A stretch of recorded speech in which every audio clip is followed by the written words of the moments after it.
Kongversation.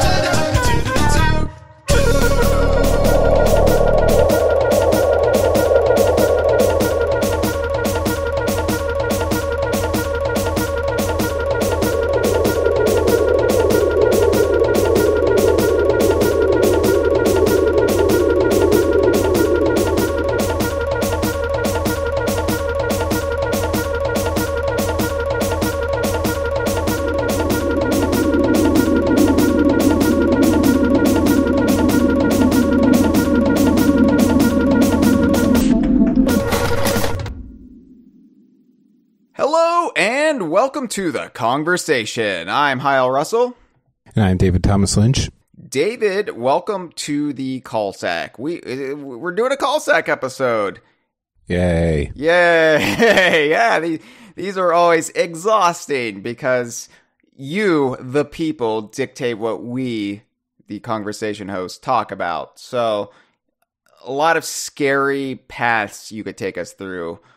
And we'll find out together, David, what our audience has in store for us on this, the listener's choice episode that is the call sack.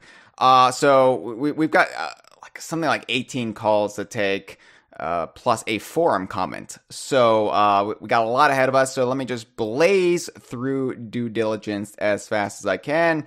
DK Vine's on Patreon. Please check us out at dkvine.com/Patreon. Your support means better coverage for the Donkey Kong universe, Rare, Playtonic, and what have you. I guess sometimes Nintendo. We're not really talking about the new Yoshi game. Yeah, I mean, why would a Donkey Kong website need with Nintendo coverage, you know? Well, okay.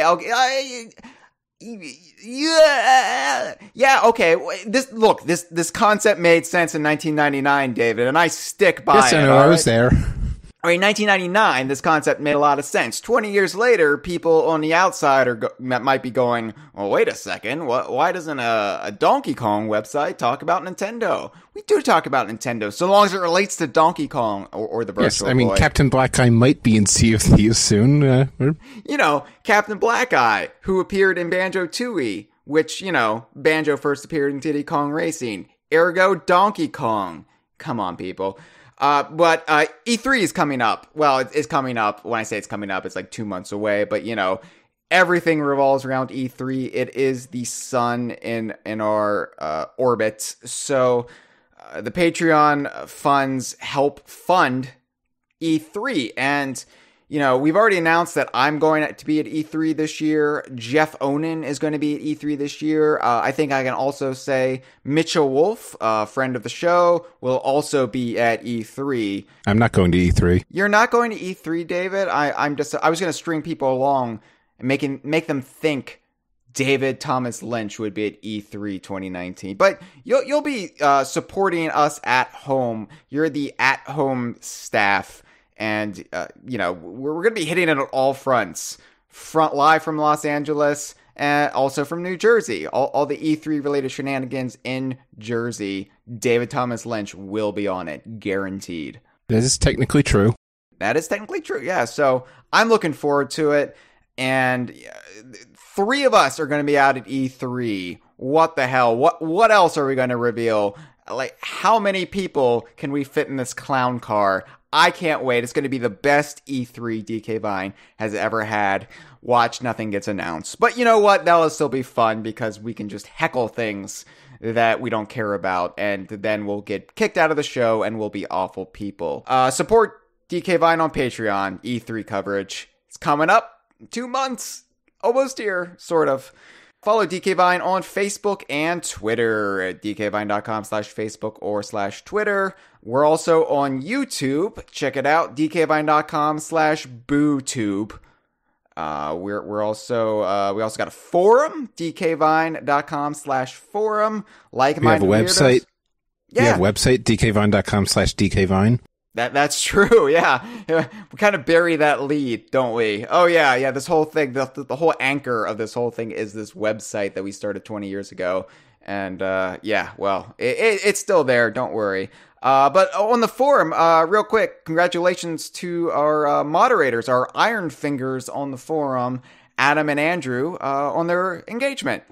Congratulations, guys. That's awesome. Yay. So, I don't know if it's like the Mafia where I can ask them one request on the day of their wedding, but if I do ask them one request on the day of their wedding, it's to get Nintendo President Shuntaro Furukawa on the Kongversation for the spotlight episode of Mario Golf, parentheses Game Boy Color, this October. Now, I don't need to explain to you, David, why this makes sense, so I won't.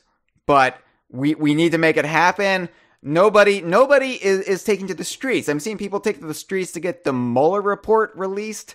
I'm seeing people take to the streets to get the P-tape released. The P, yeah, and yet nobody is taking to the streets for this. So what do I have to do? What do I have to do? Do I have to pee on somebody during this? The promise that I'm going to pee on somebody during this podcast? Not on Nintendo President Shuntaro Furukawa. I would never do that. But I'll bring in somebody else. Maybe you, David, and we'll get some golden shower action for the 20th anniversary of Mario Golf Game Boy Color. So I'll do what it takes within reason to make this happen.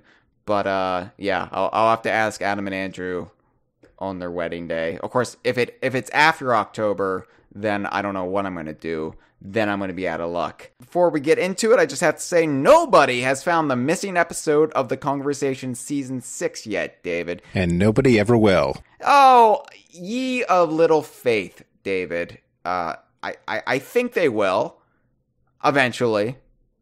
I mean, maybe I'm sure the Russian hackers who tried to take us down back in 2016, they know where it is.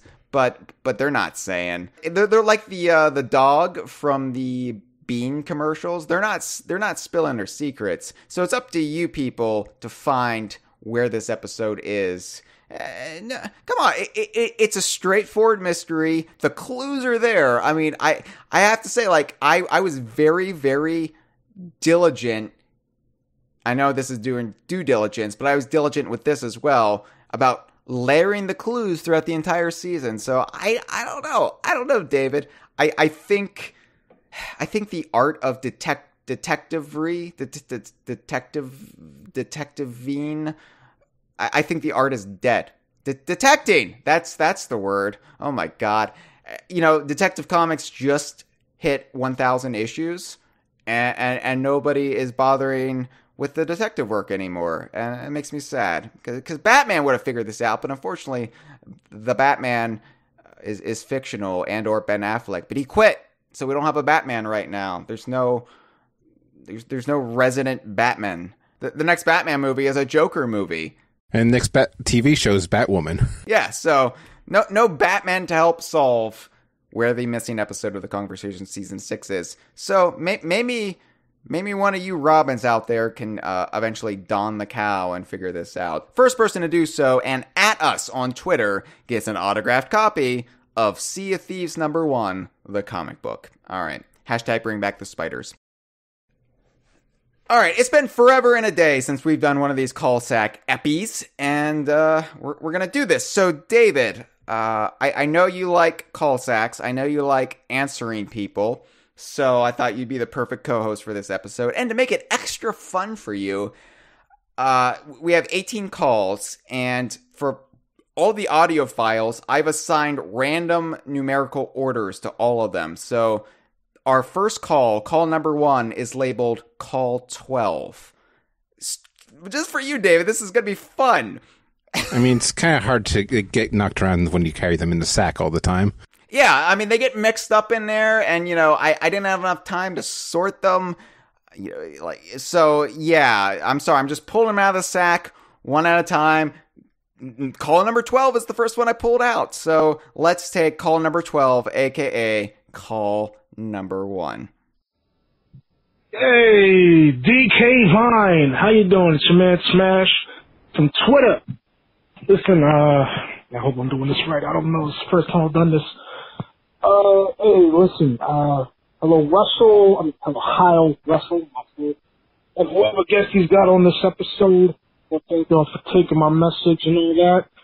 I'm not a long time listener. I'm actually a very recent listener. I've only been listening for about 2 months, give or take a week. I found you guys. I heard about you guys on, I think, Lockston's YouTube channel. I think it was Lockston. Somebody's YouTube channel. They quoted you guys. Yeah, it was Lockston. One of his Donkey Kong videos. He quoted you guys. And I was like, wait, hold up, there's a Donkey Kong fan group. And I looked y'all up, and I was like, holy shit. There's a Donkey Kong fan page and all this and that. And so I looked you guys up on the Castbox app for your podcast, The Kongversation, and I peeped you guys. The first episode I listened to was that 3-hour conversation y'all had about K. Rool getting into Smash. Hyle, I wish you were more awake for that episode, man, because I really want to hear your take on it.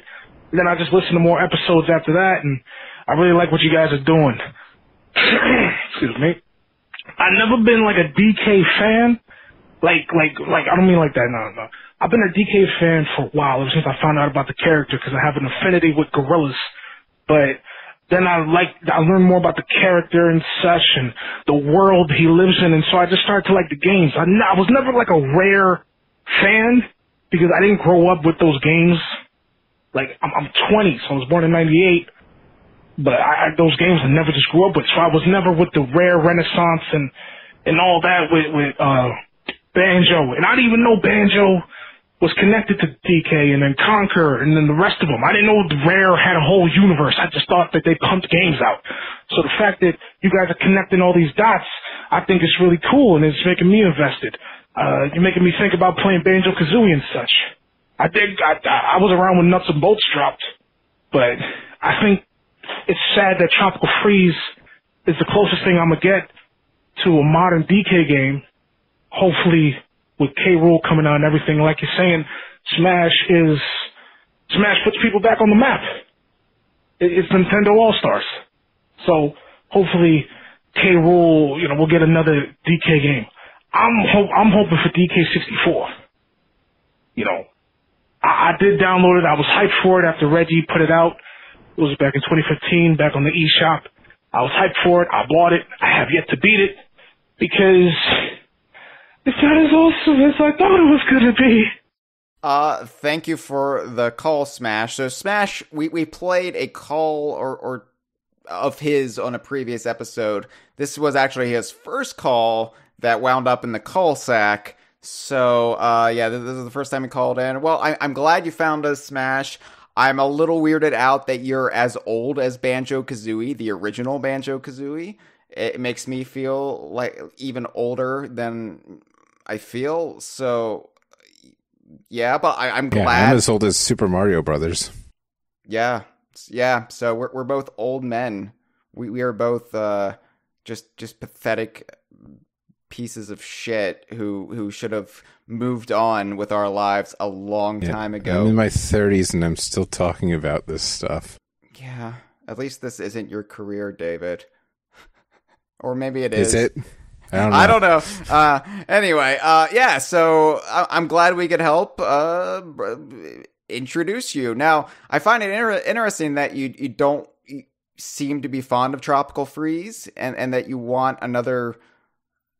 A lot of people want a new 3D Donkey Kong game versus a 2D, but I don't know, Tropical Freeze, I think, has gotten almost unanimous praise, especially recently with the Switch re-release, and the initial should-have-been Metroid-isms have died out, but I think it's funny, you want a new Donkey Kong 64, but you acknowledge that Donkey Kong 64 also isn't great. I can see that. We all want a 3D Donkey Kong game that nails it, but I would be happy either way. 2D, 3D. Wait, what about a new 3D Donkey Kong game where you had to collect a bunch of colored crap, but the exact colors you have to keep switching? I'll like it. I'm a shill these days, David. I'll like anything. Oh yeah, I thought we were shilling from Microsoft, but I'm trying to work several angles at once, David. So I have no room to be critical of anything these days. Nothing. I like it all. Just gimme, and I'll shill for it. And make no money because I'm a terrible fake paid actor in that I forgot to get paid. I forgot to ask for money. Whoops. Well, it's not like Sony's... Yeah, and Sony's not even going to be at E3, so It's gonna be fun to not even have to like cross the Sony floor plan or whatever at E3. Just completely out of sight, out of mind. Like E3 is just tailor made for DK Vine this year. I can't wait. Anyway, so this was Smash's first call.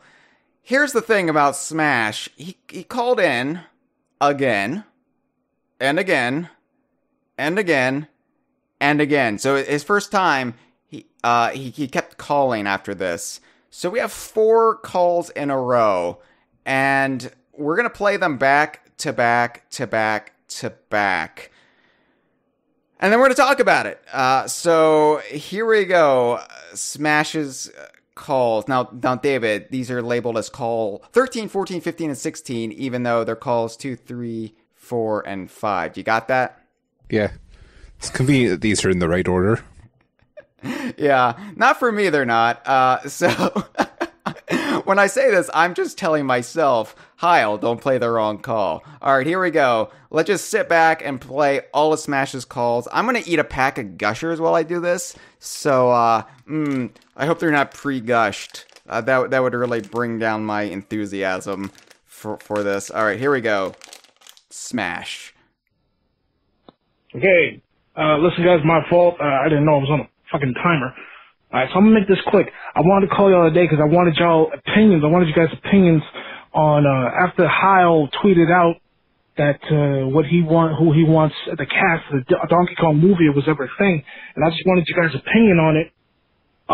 Just real quick, I want to run through the list. Will Arnett as Swanky Kong, I can see it. I don't know how I feel about it. I don't know how I really feel about it. I love Will Arnett, but I don't honestly know. So I'm gonna see about that. But as Funky Kong, I think Phil Lamar, if he can do like the Jamaican dude that he does on Futurama, or a variation of that would be cool.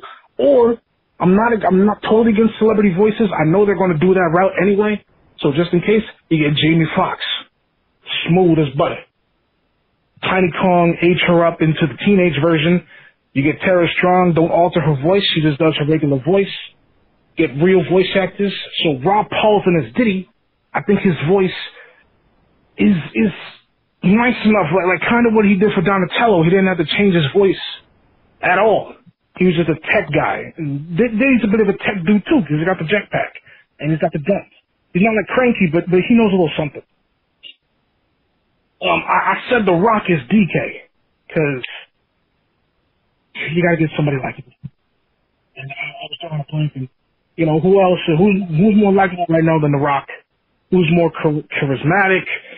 You know, I haven't seen him really play dumb too much, but he can play charisma. He's got the charisma. So, Cree Summer as Candy. I wanted somebody with a sexy voice who also, you know, had depth and range. So, there's a bunch of other people, but I think Cree, she's also got a bit of, she can add like a bit of a husk to her voice and make her sound a bit more husky, if you know what I mean. Something like Chunky John Cena. I just, who else has muscles? Who's a big guy whose voice works for that? I don't know. I was really originally gonna go with Fred Tatasciore, but I didn't know about it, you know. So I'm thinking John Cena could do it. John Cena has depth. He does. After I saw him in Trainwreck, I think he could do a good job as that. I think he's starting to, with some more training. I think he could do it. Charles Martinet is Cranky. That's just a callback. I just want to call him back because I did hear that Charles does. You know, he does Mario and Luigi and Wario and Waluigi, but I think he could do, because I heard that he also does Donkey Kong. Like, all right, I'm gonna try to speed this up. So yeah, I just wanted to call out Charles just because, you know, I think he could do it if he could just make himself sound a little more grouchier. Kind of like Cranky from the cartoon, but a little better. So then Hayden Welch is Dixie. I just feel like, you know, because she did Starfire, and Princess Bubblegum, I think her voice fits. I think her voice could fit. We could probably find someone else, but I think her voice fits for Dixie. I just saw her as that. I don't know why. Ash Paulson as Kitty. Ash doesn't do Ash like his father. You know, he's not a voice actor, but he's done some voice work, and he can do it. I've heard his voice. You know, you hear his voice on Game Explainer all the time. I think he can do it. I really think. I feel like his kind of voice. Kitty more like a kid, not like, you know, he's kind of like a tween, not like a baby like he is in the game. So that's why I feel like he could do it. If he can just make his voice sound a little more kid-like, I think he could really do it. Bill Fagerbeck as Lanky. I wanted somebody goofy. I didn't want to get goofy because I hate Goofy's voice, but not even if he's trying to sound like Patrick. I just want, you know, just somebody that sounds hefty while goofy, but also could sound like, you know, he sound, you know, a little more mature. And then you said, Hyle, Dame Judi Dench for Wrinkly. I didn't have anybody for Wrinkly, so you threw her out. I loved her in Victoria and Abdul, so I'm not against it. I'm going to take your word for it. I think she could do something. I think she was in the Princess Diaries, too. So I guess she could work. Drop that British accent. I didn't know Rare was a British company. That was my fault. So that's cool. That is cool. But on to the Kremlins. I'm going to do another one for this. Yeah, we got Vincent D'Onofrio as K. After what he did as Kingpin in Daredevil, I think he could do it. Because like in DK64, he was chilling in the chair the whole time. Not even him just laughing. Nah, just he's in the chair. He's the Don. He's the Kingpin. He's the fat man on camp. He's the fat man. You go to him. Kiss the ring, bitch. You know, that kind of stuff. Tom Kenny has the claptraps. It's Tom Kenny. Get a little joke in there. Tom Kenny has range. You know it's Tom Kenny, but the dude's got range. Chris Summer as Calypso. She can do a Caribbean, Jamaican-esque accent. I don't really want her to sound like Mrs. Tusk from My Gym Partner's a Monkey, but I want her to try to avoid that, get away from that as possible. But I think I'm still alive. Anyway, yeah. So I think Cree Summer would be good for Calypso. I want to get as many Kremlins as I could onto the list. The main ones. So, you know, for Plump and Parts, I think we can get Fred kind of short. I think Fred, when he does big things, he does the same kind of voice. And I love Fred. That's my man. He's Hulk. But I think we could get him to change that. Kludge, he may just do the same shit. But for Plump, he could just do his voice. Like, you know, when he does Ludo on Star vs. the Forces of Evil, he can just do, I mean, not Ludo, Buff Frog. When he does Buff Frog, just drop the accent. Drop the Russian accent. That's it. And for Kludge, he'll probably just give him the regular big guy voice that he always does. Steve Blum could do Crusher. Steve can do big dudes. His voice is gravelly, but I think as long as he can do like a regular army kind of, not dumb, but smart dude voice. I think not smart, just average, you know, kind of voice. I was having a bit difficulty with Crusher, but I think Steve could do it. Almost done here. I think Bill Burr as a Kremlin would be awesome. You just got a wise ass Kremlin who borders on the line, like kind of like Starscream, where it's like, you know, you gotta kick his ass, but he's part of the team. It's like, you know, now when I mean Starscream is like you got, like, this dude is like, yo, I want to kick his ass so bad, but he's part of the team. But like, he's a wise ass, man, just straight up funny, comic relief, really. And then Melissa Peterson and Katie Source, Skip and Kaz. I wanted to find somebody as those two. I wanted to throw them in, but anyway, guys, real quick. So I was interrupted on that last one, but yeah, Melissa Peterson and Katie Source. If you watch the Rugrats, which I'm sure you guys have, you'll know them as Phil and Lil, the twins. I was having a lot of trouble with them. But I think they could do it, you know, if they just reprise their roles, maybe make them a little older. They stay kids, but, you know, probably they're on the cusp of like 12 or something, just something, or keep them kids. Either one is fine, but I think just the chemistry those two had. Cause you see, I'm grabbing characters from from Barrel Blast. So, they haven't had really like a role in the spotlight, and I think they could be really interesting characters. Them, Calypso and Clutch. So, why not give them a shot? They're twins. Get another set of twins to do it, or you can get the same character. So, either one is fine. Get Katie Source to voice both. I don't know. But I just don't want Tara Strong voicing another young boy. I had enough of that. Timmy Turner and Ben 10, I'm good. And to round it off, we got Kay Lumsey. I think Lou Ferrigno would work. Lou Ferrigno or another strongman. Well, Lou's not a strongman, but or the strongman Brian Shaw. If we can get Brian to do, if we can get him to practice acting for like a year and then have him do that, I think it could work. The way his voice is, I think it could work for the character.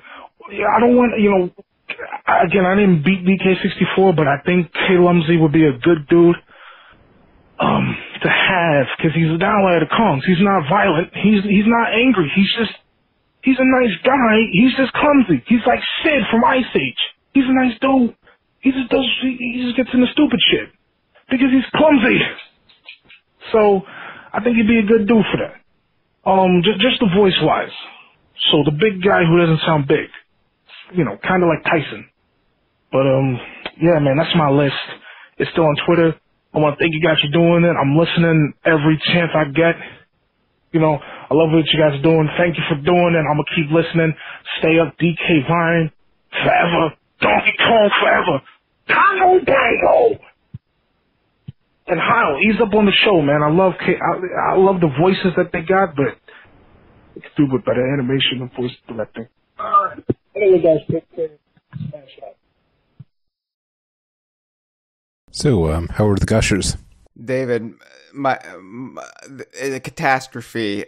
My gushers had ruptured completely. I opened the pack, and this is a curse of when I eat gushers on the Kongversation, which has been twice now. But both times, several of the gushers have already gushed in advance of me opening the pack. So and this was strawberry, by the way. I didn't get tropical this time. I picked, because you don't know what pack you're going to get out of the box. It's either strawberry or tropical in your standard gushers box in 2019. And I opened it, and yeah, it was strawberry, but several of the strawberry gushers had pre-gushed, meaning that there was this viscous red fluid just pooling in the pouch, getting all over my hands. It looks like a crime scene now, and I during that 10-minute interlude there, I was frantically trying to clean myself like a cat. I was licking my hands frantically, and then just rubbing it all over my face as well, just because once you get saliva in your hands, you might as well go all out with it and just give yourself a cat bath, which is what I did. So, context, or context, as we like to say, on Twitter several months ago, I posted some tweets about, hey, if there's a Donkey Kong movie, here are the actors I would like to play, or I think would be ideal for playing specific roles. Obviously, the go-to, Will Arnett as Swanky Kong, just because the similarities, whether actual in-game or imagined by fans, between Joe Bluth and Swanky Kong. And then from there, I said some choices like Bob Odenkirk as Snide, and I said quite controversially Chris Pratt as Donkey Kong. Like, Chris Pratt... Was this still back when we liked him? Well, okay, like Chris Pratt, like in Guardians of the Galaxy or Parks and Rec, not Can I Tell You About the Lord and Savior Jesus Christ Chris Pratt, who's, wacky, fun Andy Dwyer Chris Pratt. And, I don't hate the guy because he's like a born-again Christian or whatever. I want the guy who came up with the network connectivity problem joke as Donkey Kong, because I feel like that would be a good fit. But anyway, Smash was responding to that for 10 minutes, and here's the thing. Here's what I find interesting. Well, one, it would have been hilarious if any of those people had died between the time he made that call or calls and today when we played them. Because I was thinking, wow, this is like 30 people. Surely somebody's died out of this list. And it did allude to Cranky Kong from the TV show, and that voice actor had died. Yes, that's right. Now, he didn't mention that voice actor. He said Charles Martinet should voice Cranky, I believe. So, dodged a bullet there. Not Cranky's voice actor. I don't think he was gunned down, though. But 2, whenever I'm talking about a Donkey Kong movie, for whatever reason, I am not picturing like a CGI movie. I am picturing, at the very least, something that's like mocapped, and at the like far end of the extreme spectrum, just to be absolutely terrifying and to one-up the Sonic the Hedgehog movie and just upsetting people. I'm thinking live action with actors in full-on costuming and prosthetics. But, yeah, because I'm not, like, he like, gave a litany of voice actors there, and I'm pretty old. Well, we're both old, David. I didn't know half those people.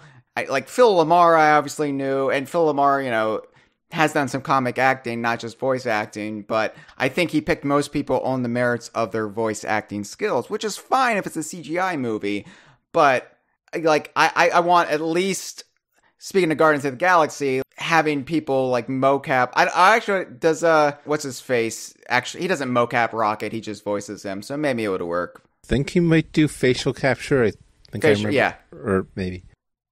David, do you have any suggestions you would, if you were the casting director?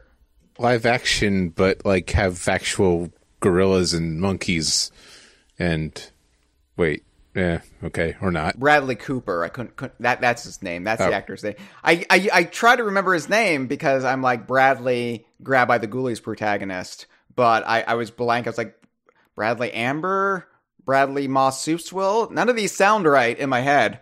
Yeah, just put a camera in a zoo and just subtitle it to have relevant. We could do this, David. We could make the Donkey Kong movie if we just did it like that.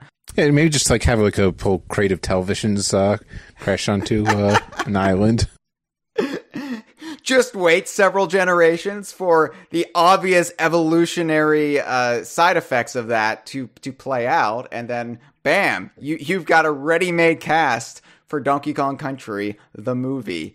I do have another suggestion though, and that would be, speaking of mocap, I was just thinking this during the 10 minutes of him listing the Kremlings that he would cast. Andy Serkis as K. Rool. And let me tell you why. Judging by like his Black Panther performance, his performance in the Marvel Cinematic Universe as Claw, I feel like he could marry the physicality and imposing brute force of K. Rool with the bug-eyed craziness of K. Rool.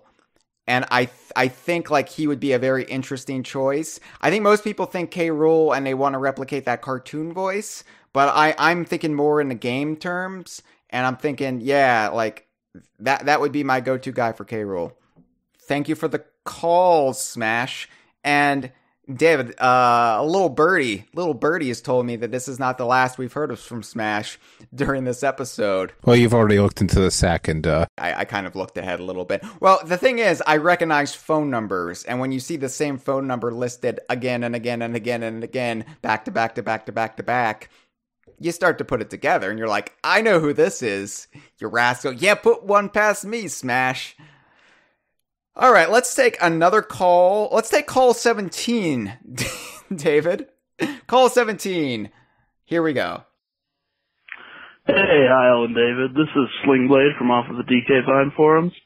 I missed the cutoff on that Retro and Rare episode, so I'm just going to have to fill up the sack with this question I had. So Nintendo obviously didn't know how to follow up Super Metroid when the N64 came out, to the point it ended up not being a game on the console at all. Which makes me wonder, what do you think we would have got if they'd handed the keys over to Rare back then instead of having Retro eventually doing the Prime series? Do you think that Rare could have worked the old N64 magic on Metroid? Would we gotten something like Jet Force Gemini? Or maybe even something more like Perfect Dark with Metroid elements applied to it? Most importantly, would we have seen Samus come across a space goldfish tapping his bowl? How would you have felt about it back then? I don't know. Anyway, keep up the good work on the podcast, guys. I look forward to hearing what you have to say.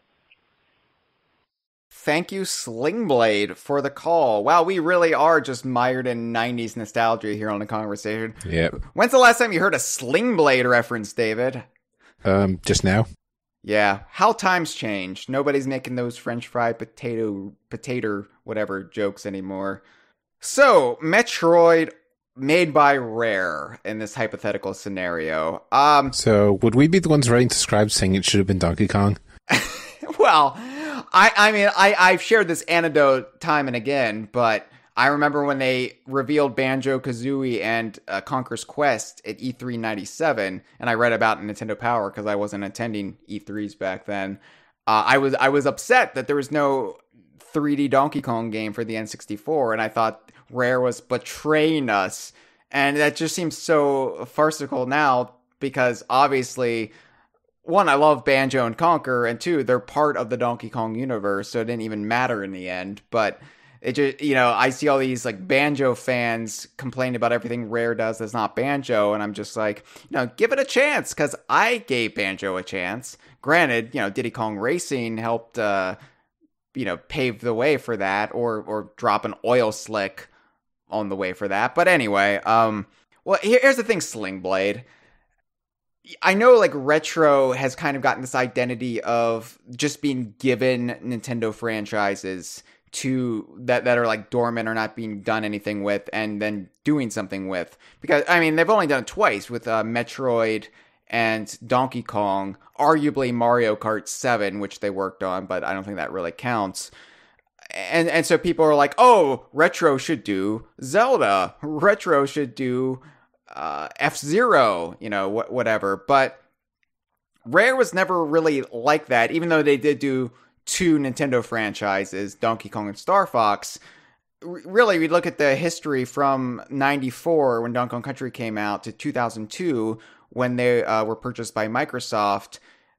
Pretty much the entire time was spent with Donkey Kong, their own IPs, and then at the very tail end, Star Fox, which originally was their own IP, and only Ken got Griffey made... Jr., which is technically a Nintendo IP, since they owned the Seattle Mariners at the time. That's true, and granted, Banjo-Kazooie was a Nintendo IP, but it's one that Rare developed for them. Yeah, Rare was never really like the ones that Nintendo handed shit to. I take that back. There was the Mickey Speedway USA series of games, which I believe Nintendo got a licensing deal with Disney and went to Rare and said, hey, could you make these games for us? And they kind of just whipped them together on the bones of Diddy Kong Racing. But yeah, I don't think they would have really handled Metroid. And also because as much as we revere him, Gunpei, I don't think was a fan of Donkey Kong Country. And I don't know how he would have felt about one of his babies being handed over to the same studio. I could be off base there. I could just be spreading lies and innuendo. I don't know. But what one I doubt it would have ever happened. But let's say in your hypothetical it would have happened. What would it have looked like? Certainly not Jet Force Gemini. There might have been some thematic similarities, obviously. But I think... Would it have been in the mold of Metroid Prime and kind of been like played like Perfect Dark? I don't know. I don't really know how they would have done it. What do you think, David? Maybe Jet Force Gemini but I mean, I think it's just only natural just to think like, well, what would they do? Like, just think of what they actually did. Yeah, exactly. And I think this is a completely hypothetical scenario because if they never made Star Fox Adventures and you went back and you said, well, what would, if Rare had ever done a Star Fox game, what would that look like? We'd have had no comparisons or nothing to draw from history. We would have never come up... Dinosaur Planet looks kind of like Fox, so... Okay, let's remove Dinosaur Planet from the equation. We would never come up with the concept of Star Fox Adventures, so I feel like we couldn't even do that with Metroid. Or if they never did Donkey Kong, you would have never come up with Donkey Kong Country based on Donkey Kong Arcade. So, they could have gone in a completely weird direction with Metroid. That's not a first-person shooter. That's not, a more 3D adventure game. I don't really know. It's an interesting conundrum, but yeah, Rare was never really that studio though. Like, Star Fox Adventures was pretty controversial at the time among Rare fans because we felt like this was unfair to Rare's independence, to their own IP, to have to kind of blend Star Fox into the lore that they developed around Dinosaur Planet. Like, nobody was happy about that at the time, and yeah, we eventually got over it. And I love Star Fox fans didn't like it because it was nothing like the old Star Fox games. So, yeah. Right. So, yeah, I imagine if they did do a Metroid, at the very least, reaction might have gone the same way on both ends. This is too different. This is not Rare-like enough, and ultimately, I think the long absence between Super Metroid and Metroid Prime worked out in the end for Metroid because there was enough pent-up demand for it, and fans were really willing to embrace anything. Plus, you had a new Metroid game drop for the Game Boy Advance on the exact same day that Metroid Prime came out, and that appealed to the more classic Metroid sensibility. So fans won either way there. So yeah, sorry if we can't definitively answer your question there, but it's kind of a no-win hypothetical because there's absolutely no way we could, I don't know, go back in time and step on that butterfly and see that timeline. So thanks for the call, though. All right, let's take the next call 18, and see what they have to say, and let's see how we cannot answer them. This is fun, being completely useless. Here we go. Hey, this is more of a call sack episode. But, isn't Barrel Maze not DKU? Now, hear me out. I know it has the ESRB logo on it, but isn't that because it was advertising a game and they wanted to tell you what the ESRB rating for that game was? I don't understand how it's DKU because clearly was not rated by the ESRB. The game it was advertising was. And they put the logo with the game. Okay, bye. Oh, okay. Here we get to talk about Barrel Maze, David, your favorite topic. Yay. From the Tomb of the Unknown Color. So this has been brought up on DKU tribunals. This has come up time and again on the forum. Let's explain what Barrel Maze is for the uninitiated, because I feel like this is such an obscure reference point that only hardcore DK Viners who have already, been anointed would even understand. But yeah, Barrel Maze was a game that came out in 2003 for, it was a Shockwave game that was on the CandyStand.com website, which in the early aughts, the turn of the millennium, Candy Stand was kind of a big deal for shiftless high school students who were looking to kill time in computer lab.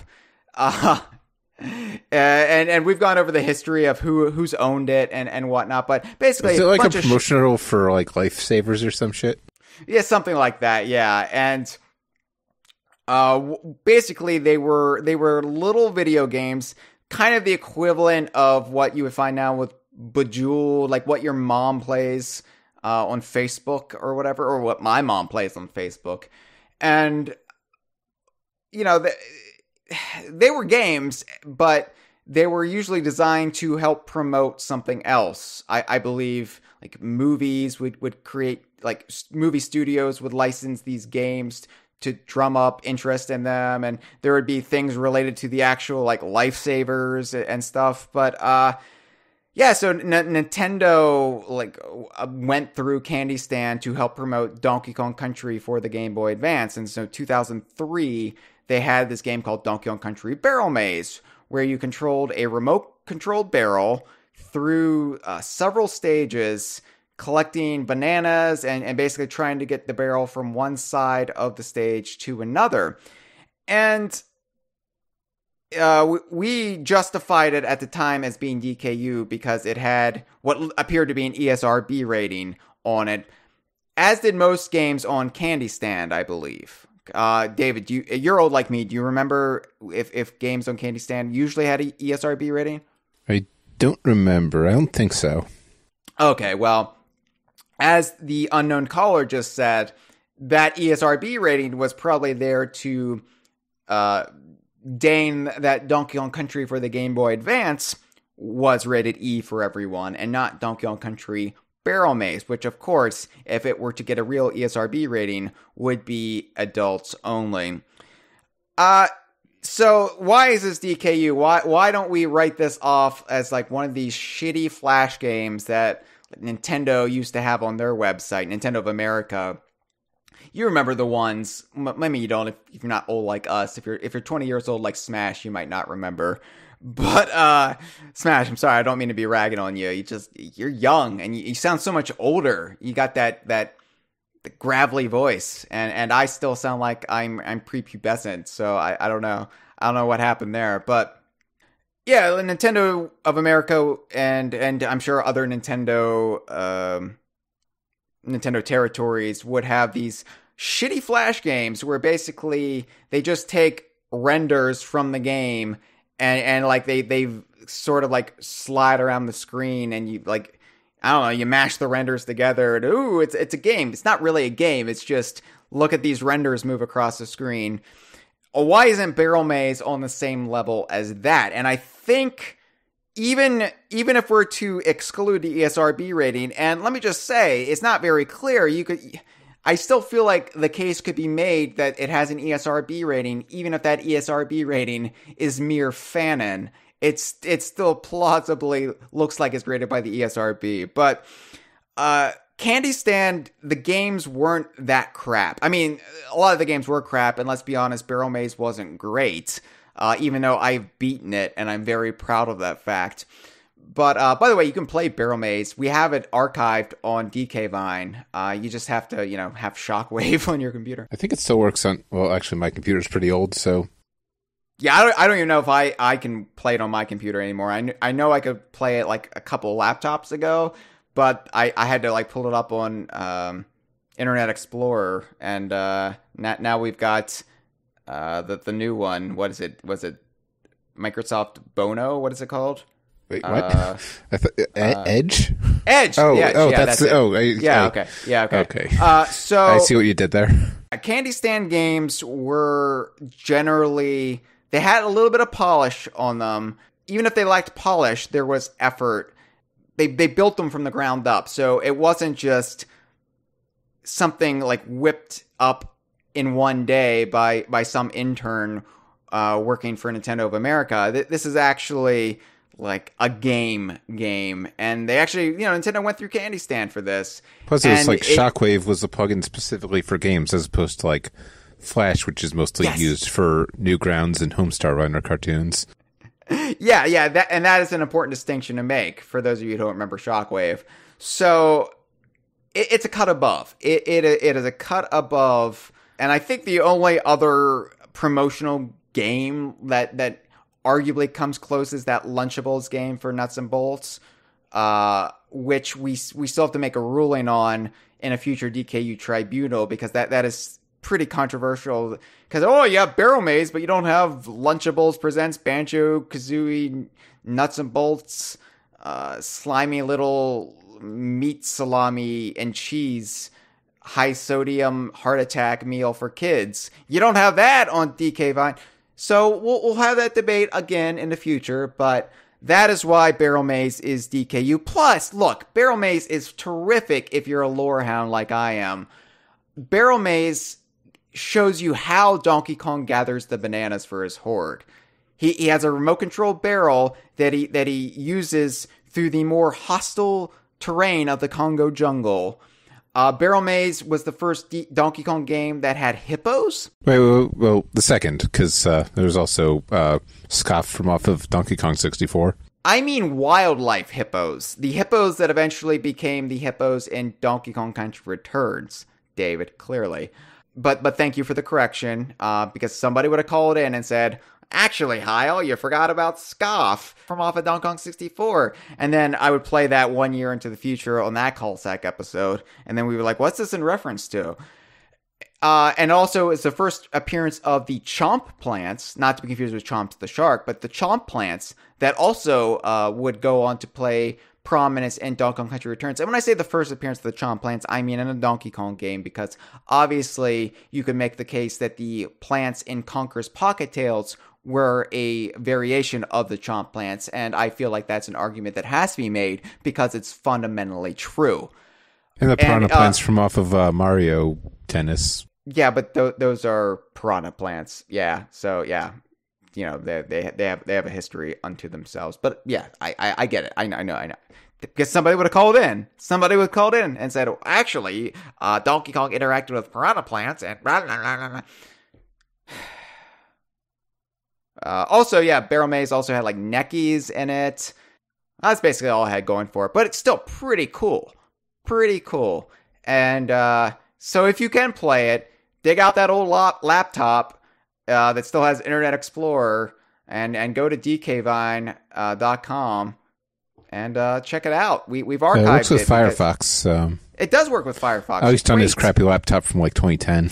Yeah, so long as your laptop is from Obama's first term, you can navigate that barrel maze all night long.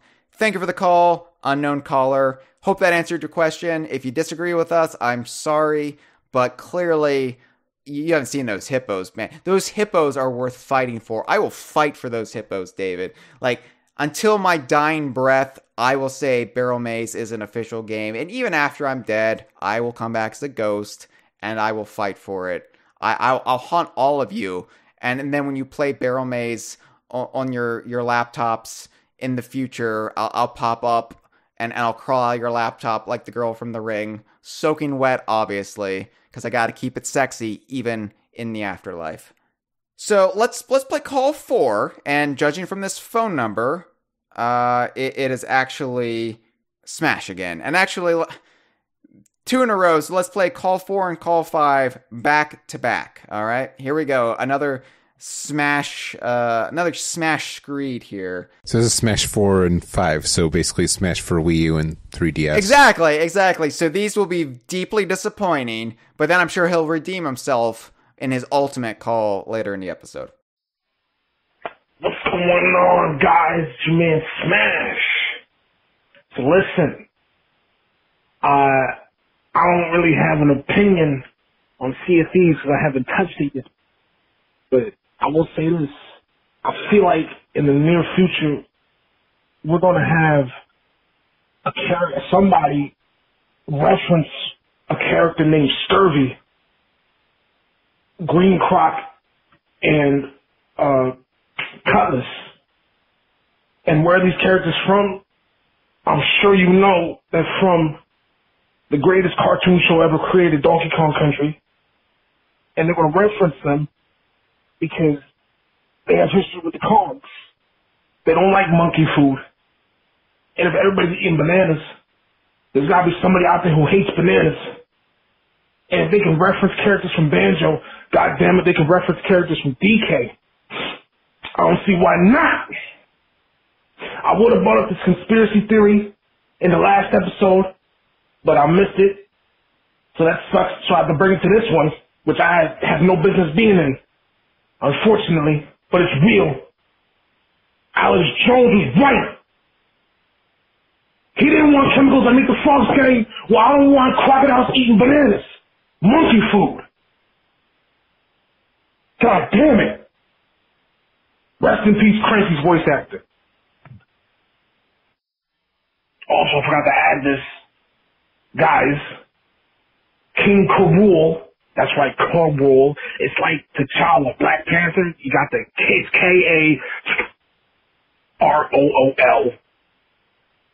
He's not a pirate in the show.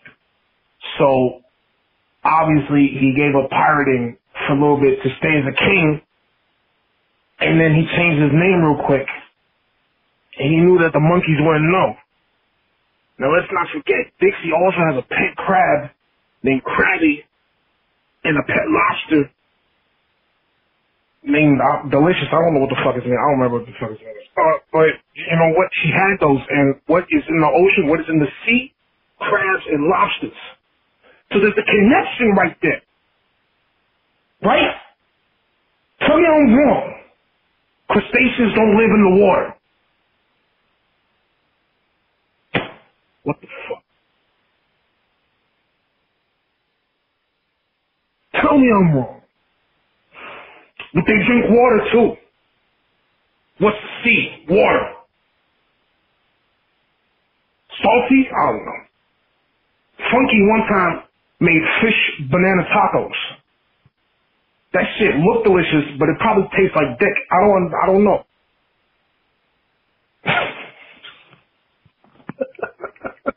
Fucking fish banana tacos. Who the fuck would make that? Who the fuck would fish and banana? Who? You gotta be a different kind of crackhead to be putting fish and banana. You gotta go to... What the fuck was going with that show?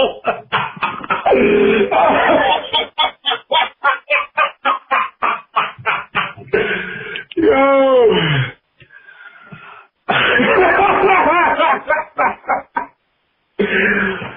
What the fuck?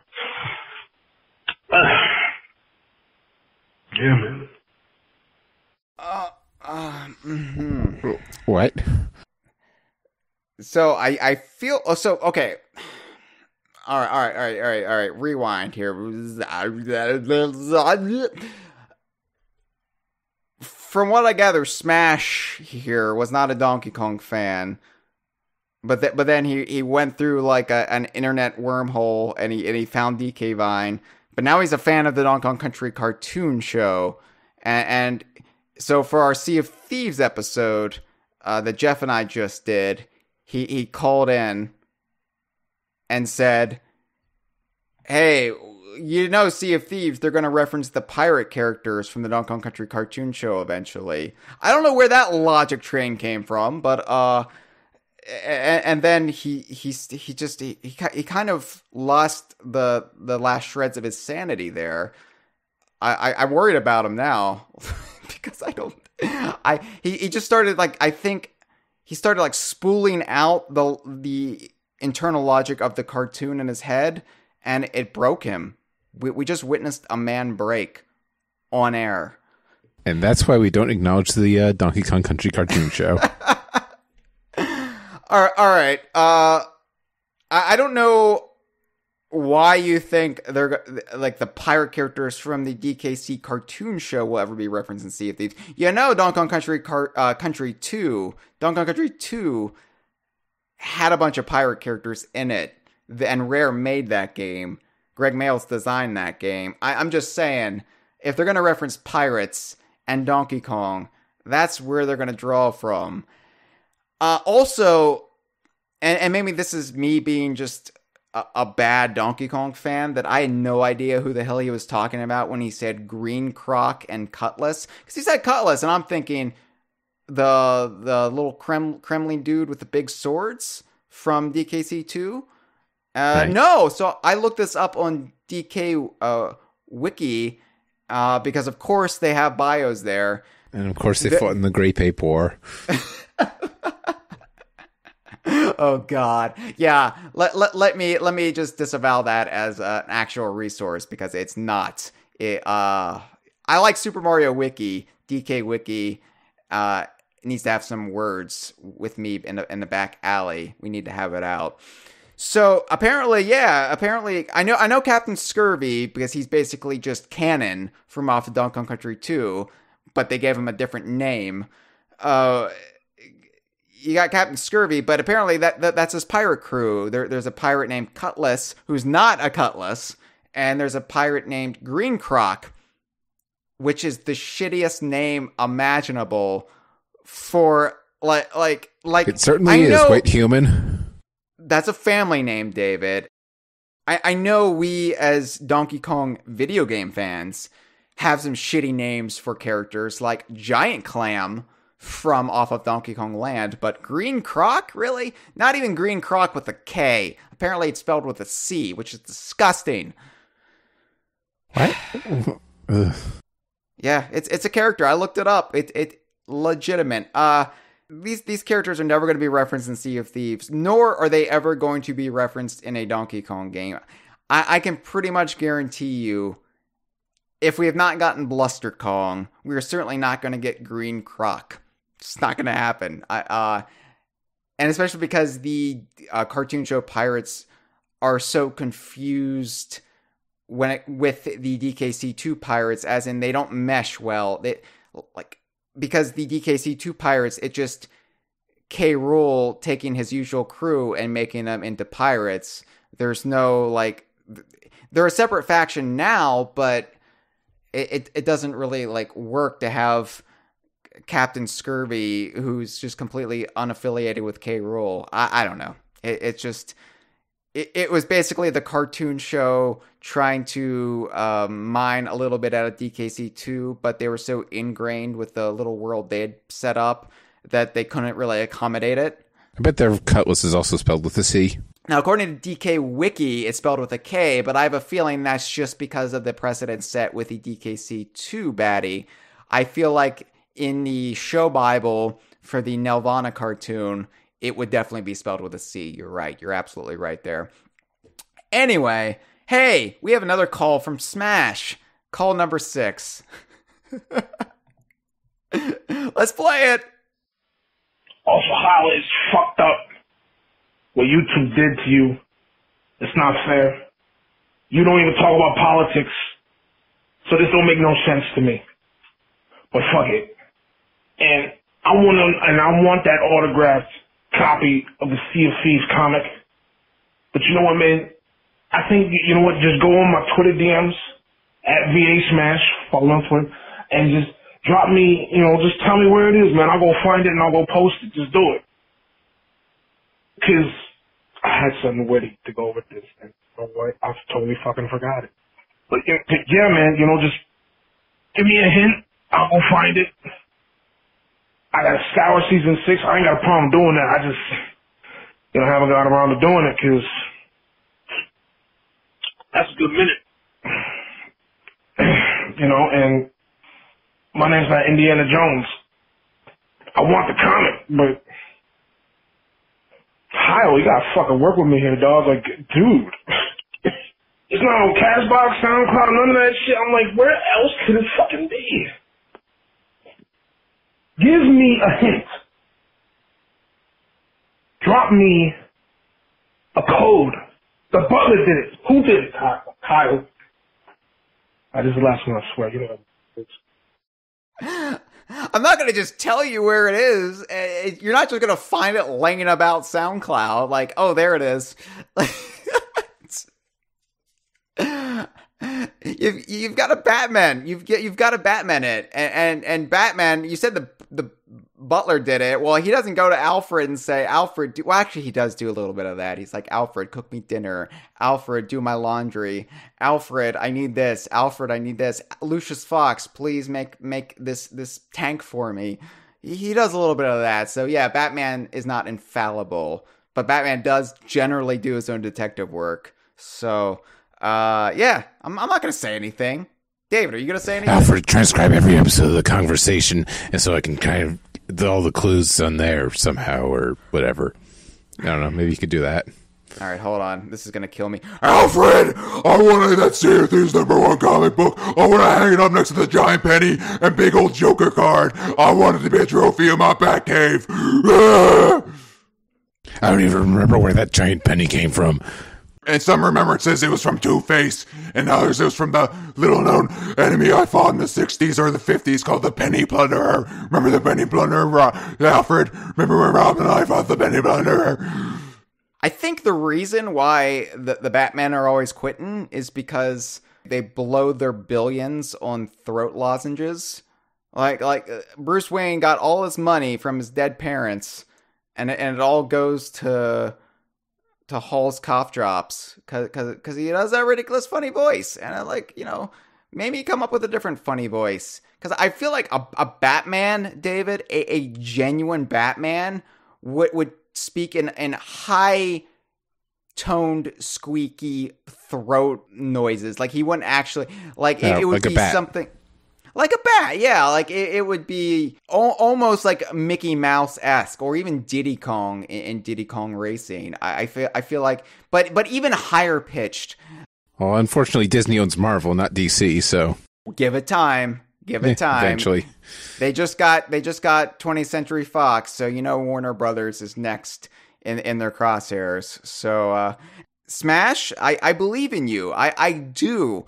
Well, no, I'm starting to lose faith in everybody because nobody has found it. But I just to boost your confidence, I believe in you. I feel like you can do this. Wait, would that make us the Riddler in this scenario? Oh, yeah, absolutely. Yeah. And I have to say, rise up to a sinister riddle. Riddle-er. I get it. I get where the Riddler is coming from now, because I do take some perverse joy in this. And I'm like, oh, is this how the Riddler feels when he's terrorizing Gotham City? Oh, that makes sense. Like, I get that level of sadism. Like, I don't understand how somebody could be like a criminal mastermind that hurts people, because I do have empathy, but like, the Riddler makes sense to me, because he's just, like, torturing people with his puzzles. And so long as you're not, killing folks, I would be, I want to be the Riddler, I guess, is what I'm saying. That's the Batman villain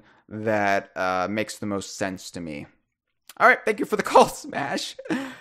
Whew. All right, so let us take call number 1. All right, here we go. Hey guys, it's Banjo-Kaboom calling for the call back. I haven't called in a while, and I wish I called in for the Mysteries one, because I have a shit ton of questions that don't have any relevance to anything specifically, but they would have fit there. So what I'm going to do is I'm going to read off a bunch of the questions that I have written down that I thought of over the last couple of years. So here we go.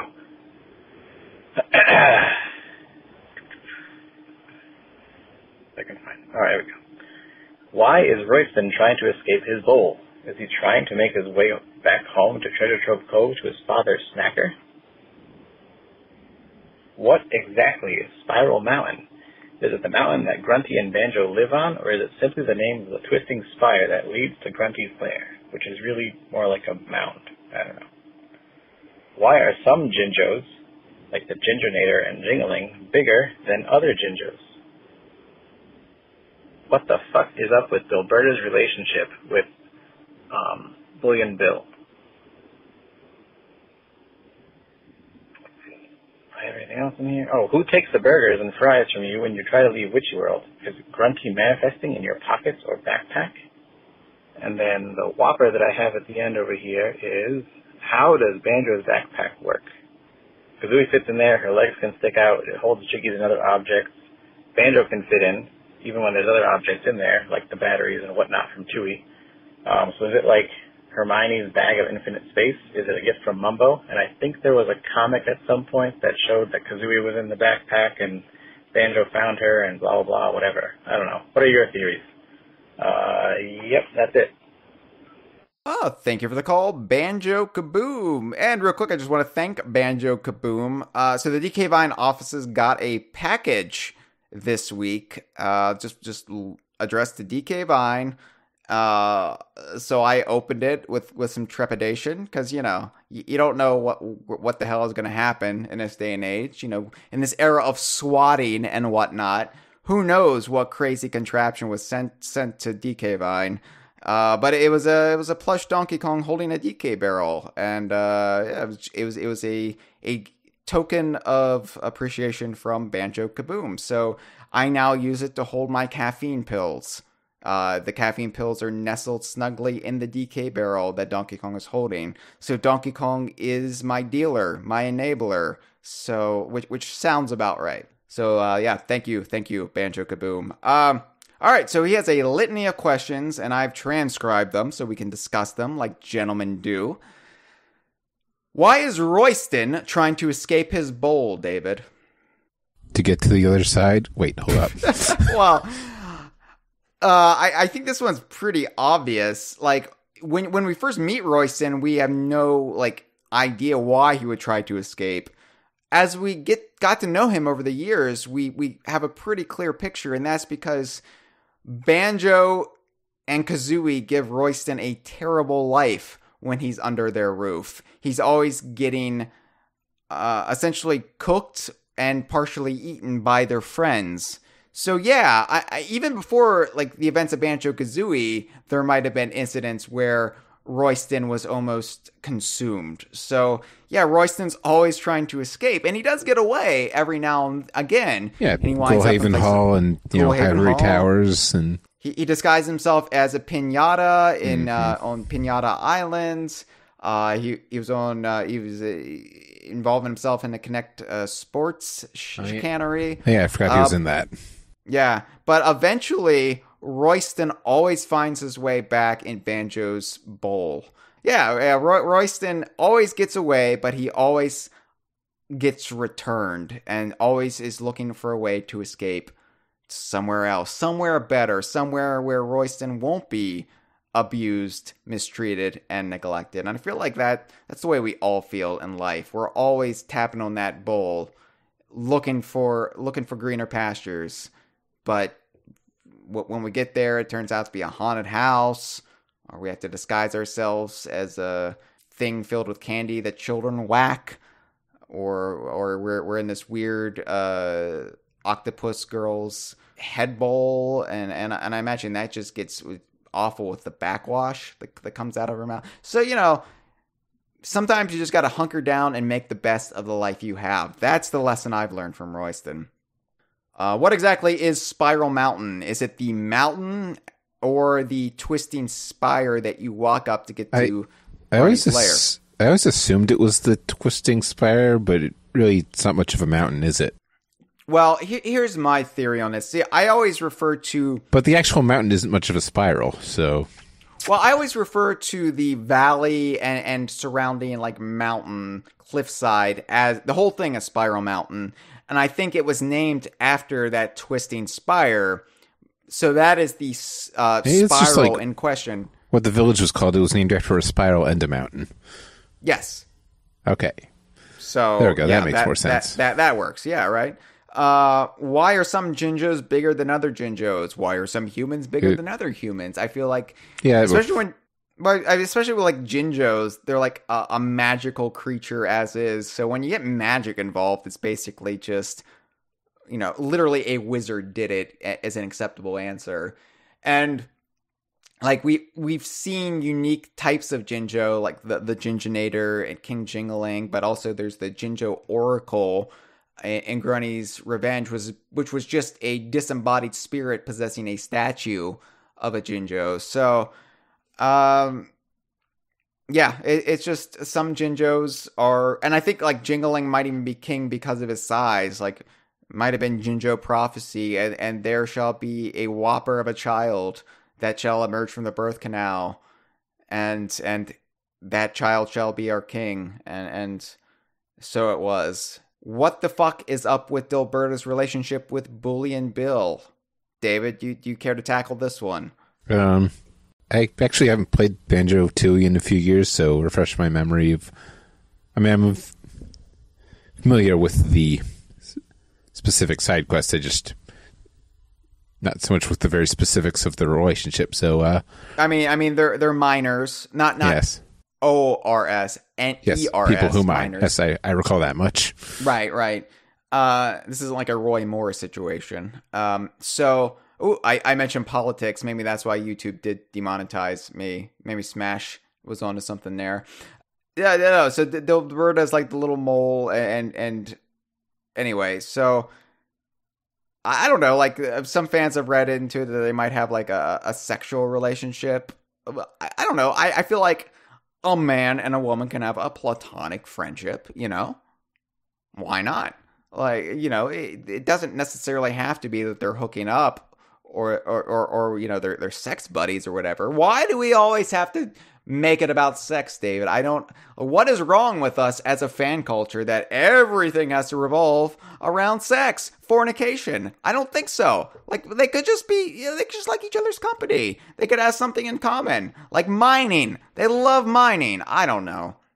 Who takes the burgers from you when you leave Witchy World? Like, magic. Grunny's a witch. She poof. Like there's a hex. There's a hex on the gates of Witchy World. That works for me. And how does Banjo's backpack work? Don't say magic. It's bigger on the inside. I mean, it's video game inventory logic. Like, how do any of these characters walk around with everything they have? At least with a backpack, you can kind of squint and say, okay, there might be enough room to fit everything in there. Like, really, what I want to know is, like, how does Donkey Kong in Donkey Kong 64 walk around with his coconut gun and his bongos? I'm not sure I want to know where he peeps those. I mean, look, that perfectly sculpted ass. We both thought that, David, because really, whenever we think about Donkey Kong, we think about those buttocks. Those are like the best pair of best butt in all of video DKU. games. In all of video games, not just the DKU, in all of video games. But I don't know, maybe you would have like a pocket. You know the explanation, to bring it back to DC Comics for a second. You know, Superman, when he changes from Clark Kent, they actually explain it that he keeps his Clark Kent clothes inside his Superman cape. Like there's a pocket inside his Superman cape, which you'd think when it's blowing around in the wind, there would be like this huge bulge there, like, and you'd see like glasses poking out. Well, conveniently, it always happens to be drawn at just the right angle that you don't notice. Maybe Donkey Kong, the backwards monogram DK from the N64 years, maybe that was actually a pocket, and he just could shove a bongo in there and shove a giant coconut gun in there. I don't know. But yeah, Banjo's backpack makes a lot more sense than that, so just take that as a consolation prize. Banjo Kaboom. All right. Thank you for the call. Let's take call number 2. Yeah, hi there. I'm Goiben Schmergel, a long-time listener, first-time caller. Anyway, I was wondering what you gentlemen think about Playtonic's secrecy as a developer. Now, it's no secret that old school Rare was very tight-lipped about their projects until they were good and ready to show. But that was a long time ago. Even modern-day Rare is very open about what they're doing with Sea of Thieves. Playtonic, on the other hand, regularly goes silent for months at a time and gives no indication of what fans can expect to see from them. I mean, we're 2 years out from Yooka-Laylee's release, and they've given us, a Switch port, the 64-bit tonic, and that's it. I mean, we have no idea when the next game's going to be. We have no idea what it's going to be. We have no idea if it involves Yooka-Laylee characters. We don't know if the orchestral soundtrack is still coming. We don't know what's going on with the DLC. We don't know what the pirate treasure and F is about. We don't know anything. So, I mean, do you think keeping fans hungry for more info is a winning strategy for Playtonic? Or will starving their fan base of news hurt them in the long run? That's my question. So, thanks for listening, and I'm going to go take my medication. Thank you for the call, Goiben? The Google transcription calls him Golden Schwimmer, which is actually the Lost Friends episode where Ross develops a fetish. So the one in the Russian hotel room. Yeah, that second Golden Showers reference in one episode. We have run out of material, David. Yay! Okay, so I'll just call him Mr. Schwimmer. Playtonic, he thinks they're too secret. He thinks they're too hush hush, which is amusing considering, as Rare fans, this is basically what we put up with for years, and still honestly, like, we don't know. We know what's coming down the pike with Sea of Thieves, but we don't know what else Rare could be working on, and that's pretty tightly under wraps. So with Playtonic, I guess it's different because it's with Rare, at least they can keep pointing towards Sea of Thieves and those updates as like, oh, this is what's happening with the studio. With Playtonic, you know, they released Yooka-Laylee 2017, and then the Switch port came out later that year. Just this week, they've come out with the 64-bit Tonic. And that's all they've been doing for the past 2 years. Yep. Clearly. Every single person in the company. No, clearly Playtonic is working on something. And I feel like they're a lot less, at the very least, they're a lot less unresponsive as they used to be since Daley Johnson took over as engagement director of Playtonic. They've been a lot more active on social media, engaging with fans. Retweeting where's the bathroom things. Yeah. Retweeting my new series on Twitter, #Bathrooms of the DKU, where I try to suss out where the bathrooms of the DKU are. Like, for example, where's the bathroom in Donkey Kong's Treehouse? Have you ever thought about that? Let me draw you a diagram of where I think it'll be. Where's the bathroom in Banjo and Kazooie's home? Why? Right on the other side of the kitchen in that fake door that spins around? Makes sense to me. Follow us on Twitter, dkvine.com/Twitter or twitter.com/dkvine. But I feel like Playtonic is definitely hyping fans up again. There's definitely a lot of new interest and excitement. They've kind of stoked the embers, as it were, and Playtonic's obviously working on something, and I imagine we'll be hearing about it sooner rather than later, because it just seems like it's going to happen soon. It has been 2 years since Yooka was actually released, and while they're clearly not done with Yooka-Laylee, because even with a 64-bit Tonic, the inept from the toy box who's in Galleon Galaxy is still, I think, 2% away from reaching 100%. So clearly there's a little bit more to be added to the game. We don't know what that actually entails, but we will talk about it when that time comes. Yeah, because wasn't a DLC one of the Kickstarter stretch goals?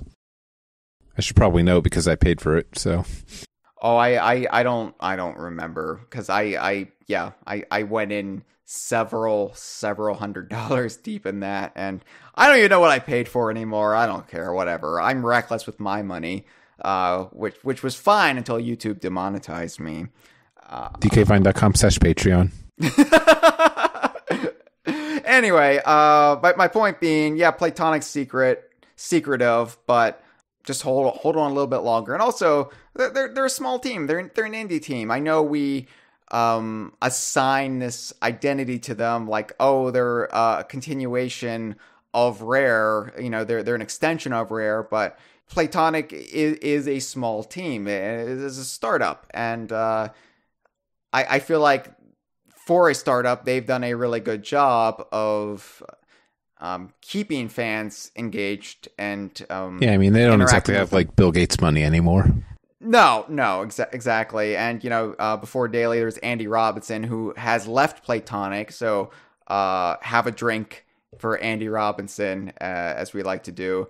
He started a new gaming media website. What do you call it? A new news source. It's at videogameschronicle.com. So check out Andy Robinson there. Thank you for the call, Mr. Schwimmer. Loved you in American Crime Story. All right, let's take call number 3.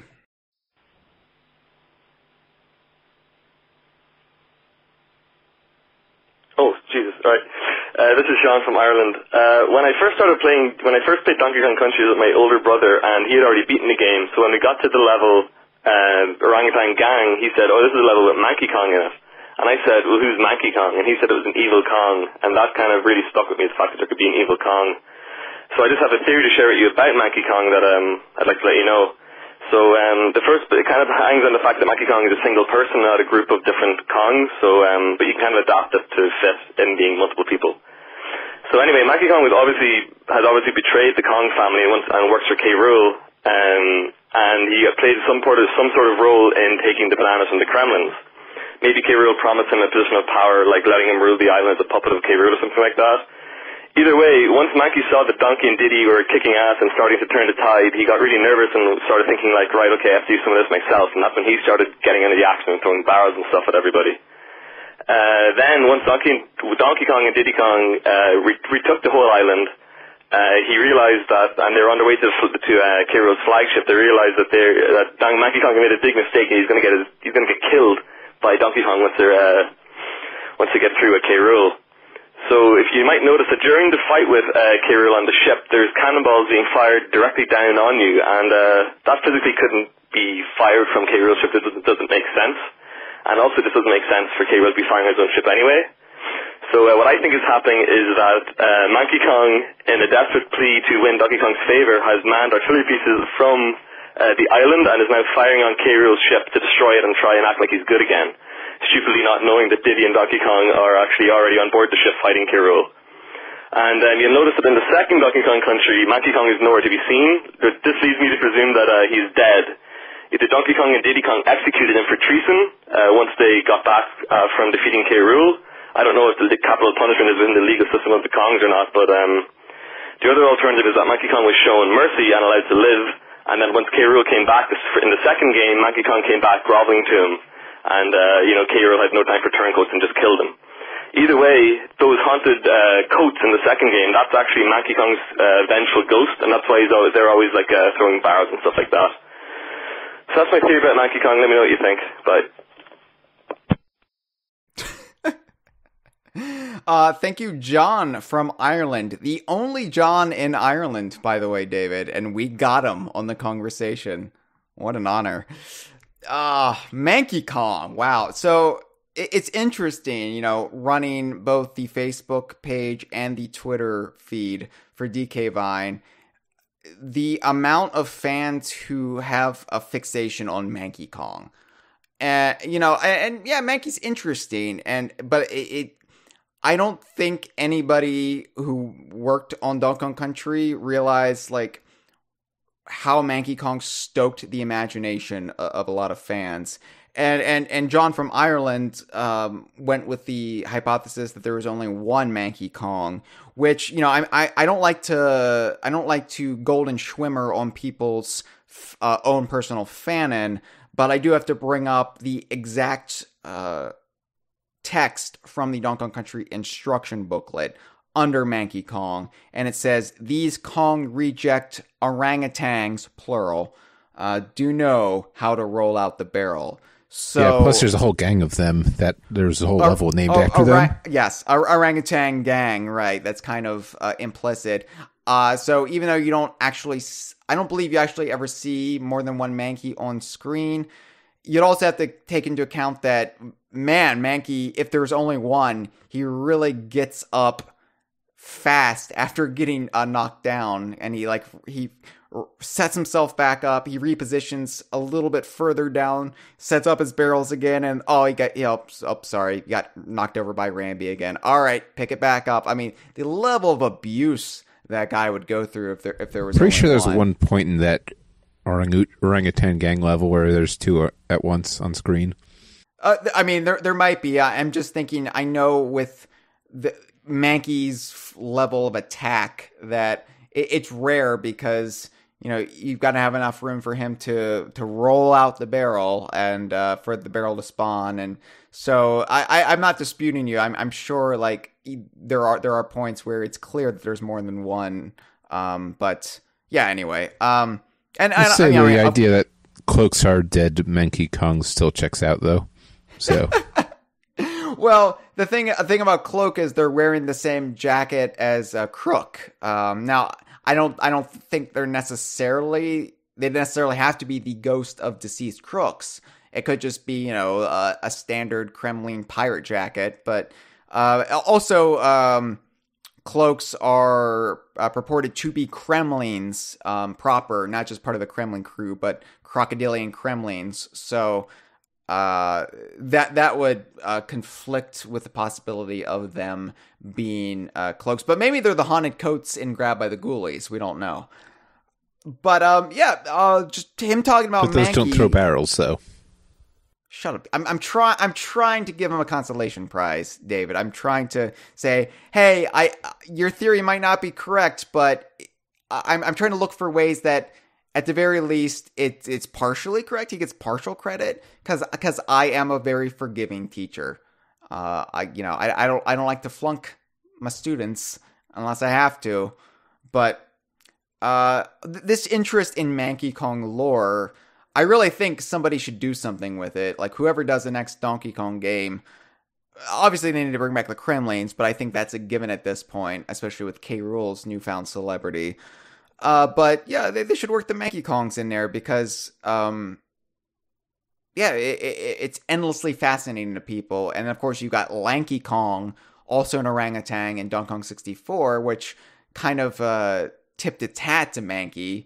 And you're like, well, what's the connection there? And I feel like we need to bring up that the German website for Donkey Kong 64 said that Lanky Kong was from Utan Island, Utan.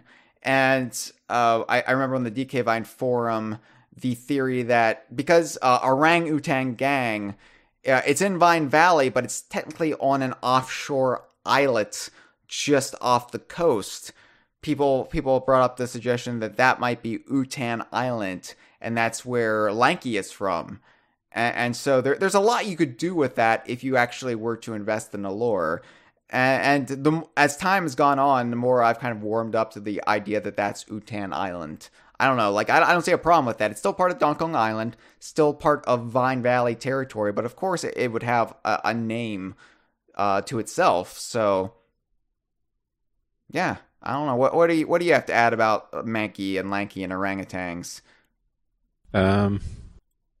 Well, nothing, I guess. All right, great. So thanks for the call, John from Ireland. Let's talk right now about the DK Vine forum. So as a special courtesy to the DK Vine forum, since they are some of our most long tenured members in our community, and the longest lasting DK Viners, we allow forum goers to submit questions to bypass the DK Vine hotline. Submit questions about the forums. I'm told there have been better times to join. Is this true? I believe, especially since E3 is only 2 months away, David, there's never been a better time to join. Never. And especially now, you want to join so you're not a newbie come E3, because that's jumping on a moving train. Nobody does that. You want to jump on the train when it's what do trains dock? What do you call it when a train's not moving? When it's at the station, I guess. When a train's at the train station, that's when you want to jump on the train, and then it goes off and it speeds towards E3 at uncontrollable speeds. Oh no, the brakes don't work. Oh no, we're gonna crash. Oh, push, right into the ravine. That's E3. You want to get on that train beforehand. So now there's never been a better time to join. Right now, become part of the community. People get to know you. You'll become a known commodity. And then, who knows? By the time E3 rolls around, you might be banned. So, probably should have been paying attention when he did diligence. Crystal Brambles submitted a question, and we allow these to be done for the callsack episodes too, so, as if we don't have enough on our plate already. So Crystal Brambles has a question, or maybe several questions. So let me read this, and I will try to read this verbatim if I can. Hi guys, first off, thank you for the podcast. You are doing amazing work that deserves respect. I clearly like to read things that just inflate my own ego. So, I don't know how you managed to sit still and record for so long and so consistently. It must be exhausting sometimes. Oh, what do you think about that, David? I could use the chance to get up and stretch my legs, but unfortunately, I'm stuck here. You're reading Crystal Brambles' forum post right now. By the way, Yes. This is Crystal Brambles. with a C, not spelled. It's not Crystal Brambles. The Star Fox character meets the fan favorite Donkey Kong Country 2 level aesthetic. No. It's just the Brambles are crystal. Like okay. Anyway, sorry. Anyway, you're the one who does this every single episode, so. Well, whatever. That's what my my plush Donkey Kong with a barrel full of caffeine pills is for. It's also why I'm going to die of heart failure at age 40. I know it's lonely being a DKU fan in a world where every major Nintendo IP is basically guaranteed a yearly piece of content except us, but your work is greatly appreciated. So my question is, when do you think we'll get a new Donkey Kong Country for Switch? To coincide with DKC's 25th anniversary this year? Or DK's 40th in 2 years? Or not until next gen? And then there's the looping gif of Diddy with his eyes bugging out from DKC 2. And will it be the only other DKC for the next 5 years again? Or do you think maybe they'll pick up the pace, say if it sells well? Might they remake the original trilogy? Remake only the first one and leave Dixie and Kitty in the dust? What does Thanos have to do with this? Make a new, more rare-esque game to pander to us newly visible K. Rool stands? Oh, right, because Stan is because of the M&M. Okay. Right, that song about the... Go ahead. Yeah, no, I got it. Yeah, a song about the entitled fan who goes on a mental breakdown and culminates in a murder-suicide, Those people who are like that for K. Rool. Right. I initially read that as K. Rool stains, and I was like, well, that's a weird way to identify yourself as a fan, to call yourself a stain of K. Rool. Honestly, Stan is kind of weird, too. It is, yeah. And at least, I'm a Tip Top stain, personally, because I'm a big fan of Tip Top, and we all know how much that family likes to stain things. A retro-inspired game? A 3D game? Retro-inspired, by the way. Retro is capitalized, implying inspired by the studio Retro, not inspired by an antiquated time period. Okay. The possibilities are endless. Personally, I would love to see something in 3D, where you're not just relegated to mostly using DK, especially something with the scope of Breath of the Wild, parentheses, but more involved climbing mechanics since they're monkeys, and not quite as huge of a world, nor as empty. If there is a game on the horizon in your opinion, what do you think will make it / want to make it? Who do you think will make it / want to make it? That makes more sense. I couldn't read because I was sitting here for so long and I'm exhausted, and also I was still stuck up on the stand thing, and that is definitely a weird thing that's caught on. Since Retro is seemingly deconfirmed, and what new elements or returning elements from past games do you want / expect being included? Do you think Microsoft, parentheses, and by extension Rare, buddiness with Nintendo has any bearing on DK's future? Perhaps that rumored revived IP could be Donkey Kong Racing? I'm just curious about your thoughts and wishes on the subject. I finally finished Tropical Freeze at 200% this week, and I'm itching for new content. I guess that's multiple questions. Whoops! Anyway, I hope I managed to stimulate your call sack, and I'm not just regurgitating a call that's already been overused. Thank you for the forum post, Crystal Brambles. Okay, do I think we're going to get a new DKC game this year for the 25th anniversary? Doubtful. That's not to say nothing will be announced this year. I just don't see that quick of a turnaround time. And granted, it's possible. Donkey Kong Country Returns was announced at E3, came out that November. Tropical Freeze was announced at E3, was going to come out that November, then it was that December, then it was February, but still within the same relative time frame. So, it's possible. I just can't. I don't think Nintendo really plays the anniversary game when it comes to Donkey Kong, and especially when it comes to Donkey Kong Country. I think they're concerned when it comes to the anniversary of Mario, Zelda, Kirby, or anything that still has their creator attached to it in some form or fashion. Donkey Kong Country, I don't think they will be bothered that it is the 25th anniversary. Or the 20th anniversary of Donkey Kong 64, for that matter. But that's or the that's 10th neither- anniversary of. Oh yeah, we missed that. The 10th anniversary of Donkey Kong Barrel Blast. Yeah, Even we didn't care about that, and I actually Well, like that game. The thing is, 10-year anniversaries. You got to save it for the 20th, Dave. I mean, come on.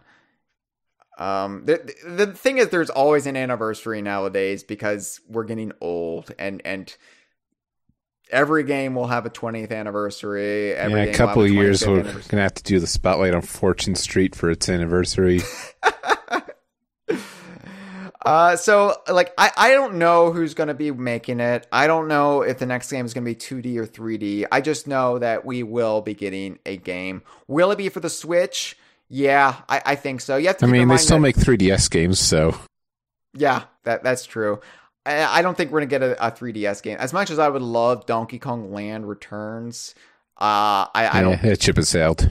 Yeah, I really don't think we're going to get any original DK game for the 3DS again. But to that point about the Switch, yeah, keep in mind that Tropical Freeze was the exception to the rule. It was a rarity in that it came out relatively early in the Wii U's lifespan. Granted, the Wii U's lifespan was not as long as it should have been because people hated it, but mostly Donkey Kong Country games, new Donkey Kong Country games, come out closer to the end of the system's life.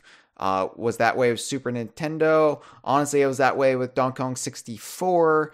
I mean, it was 3 years deep into the N64's lifespan, so a little over the halfway mark. But Returns came out in 2010. So, yeah, I mean, like Jungle Beat came out 2005, but I don't think we could really hold Jungle Beat up as any trend. So The Game Boy Advance, Donkey Kong Country games. that's right, yeah. Now we got Tropical Freeze, the remake for the Switch with the new funky mode, and that has proven Donkey Kong Country can still be a financial success if the circumstances are right.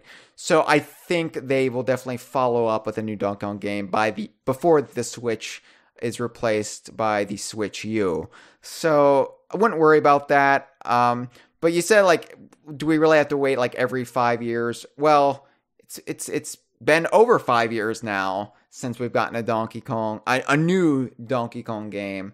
But I feel like things are in our favor. I don't know how this E3 is going to pan out, but or pan out, I should say. But we'll get there. It's going to be sooner rather than later, especially with K. Rool's popularity, especially with Nintendo, according to Dave Throat, wanting to build up DK as this viable IP again. We're certainly seeing that with merchandise right now. You go into a box lunch store, and if your local mall has it, go into a box Mine lunch doesn't. store because I'm so sorry, David, but you can also shop online at boxlunch.com. But yeah, they've got tons of DK merchandise now, branded as Donkey Kong merchandise, so there's definitely been a shift within the last year or so, and that's going to be reflected in the games. Now, who's developing it? Like, it's kind of a homeless franchise right now, but I feel like Nintendo is always going to be looking out for DK. There's It's literally definitely- no way to know, but let's just say that it's going to be developed by Monster Games. It will be released November 22nd, 2019. Is November 22nd even a Friday this year? Oh, it is a Friday this year because it follows Thanksgiving. So, yeah. Is November 22nd Black Friday this year? Yes, that's a perfect time to release a video game that I've definitely thought through. It's my birthday, and that's when I expect a new Donkey Kong game to come out. So you heard it here first, folks. November 22nd. Look for it. See if David was right. If he's wrong, then we'll mock him endlessly in November. But if he's right, he can be on the episode with Nintendo President Shintaro Furukawa. Anyway, 2D or 3D, I don't really care at this point. I think enough people want a 3D Donkey Kong game. As much as I would want the quote-unquote retro trilogy or the Returns trilogy to be completed, I think it's kind of a fallacy to have to assume that everything has to come in threes. I know it's neat and tidy, and there was a Donkey Kong Country trilogy, so there should be a trilogy for the newer games before we move on to a new 3D game, but, you know, strike while the iron is hot. There's nostalgia for DK64 right now, 20th anniversary. And as we all know from Banjo-Kazooie's 20th anniversary, you absolutely need to time a new game with an arbitrary anniversary date. Everybody expects it, apparently. So, come on, Nintendo. Don't make that mistake. Thank you for, I was going to say call, but thank you for the forum post. Hey, David, guess what? What? Got a few more calls to take. Well, actually, more than a few, because the next few, if we're really going to parse the terminology, the next 3 calls are all from our old friend Smash.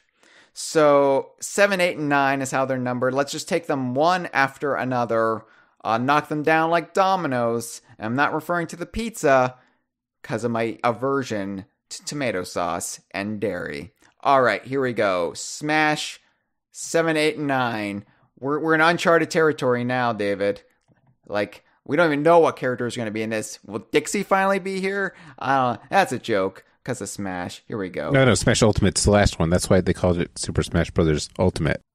All right, there's never going to be another Smash Brothers again. You're right. Silly me. What is going on, fellas? It's Smash again. So listen, Hyle just said that he'll save phone calls for that special phone call episode. So fuck it, I'm gonna take care of this today. Yeah. So to continue from what I originally said, yeah, I do think that, dude, this is me personally. Call me a or whatever the fuck. He doesn't know nothing about the DKCU. I don't give a fuck. This is my thoughts, and until I'm proven otherwise, this is what I believe. I think that some ideas were taken for future DK games after the fucking TV show. Now this is me, but I see a lot of connections. As far as I know, the fucking Super Kong from Returns ain't exist prior to Returns. And who else looks like the Super Kong? Eddie, the mean old Yeti. The exact model that they did for DK. They used DK's model for Funky, for Bluster, for young Cranky when he took the fucking potion in episode 2. For some reason, that wasn't a plot device at all. It seemed like a big thing, but it fucking wasn't. Could have been bigger. Then just DK turned into Kitty Kong. Oh, my fault. Baby Kong. Get the fuck. Yeah, Eddie the mean old Yeti turned into Super Kong. And I'm glad they didn't bring that bastard back because he just aggravated me the whole time. I swear I almost took Professor Chops every time he came out with that flag. Fuck you. That and the Temple of Inca Dinkadu. The Temple, bro. I just think, like, you know, I mean, I know DK is known for temples and shit, but I just feel like the faces that they use on that, like, cause Inca Dinkadu had like 5 faces. No. He had 4 faces. One pissed, one regular, one happy, one sad, and one every time he went, ah.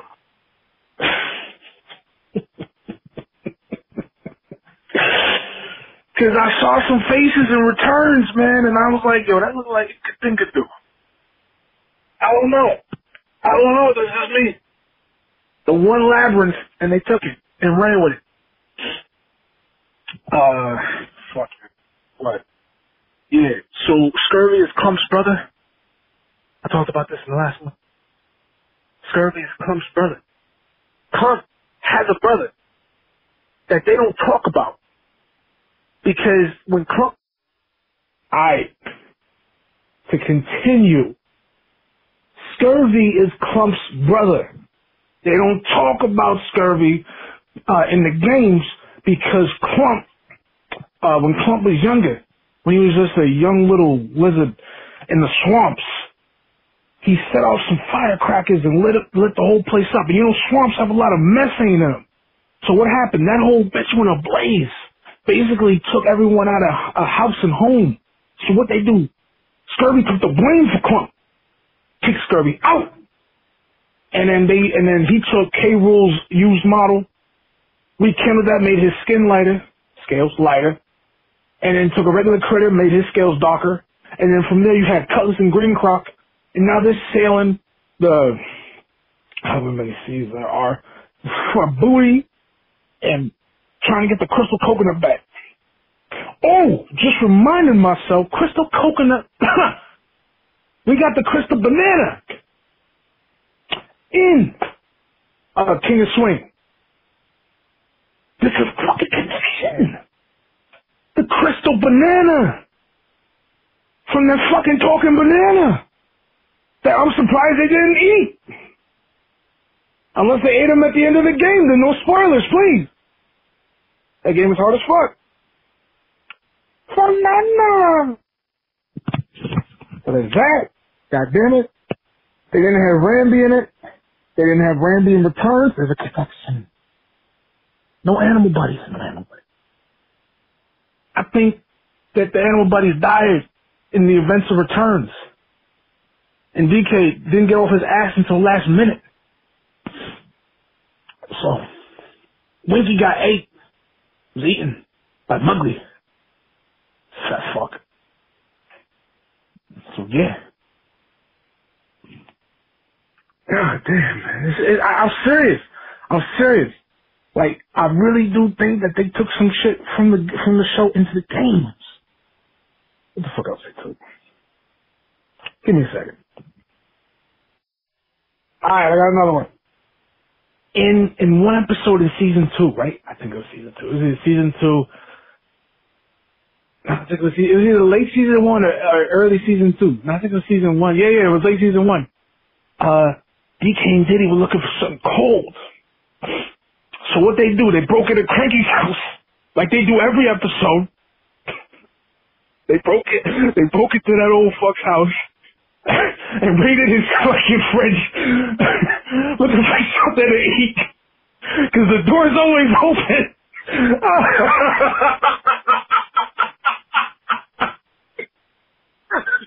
You let it rock when watching the show, but it's ludicrous when you fucking think about it. You know, you just break in his old man's house to fucking see if he's got any fucking bananas chilling.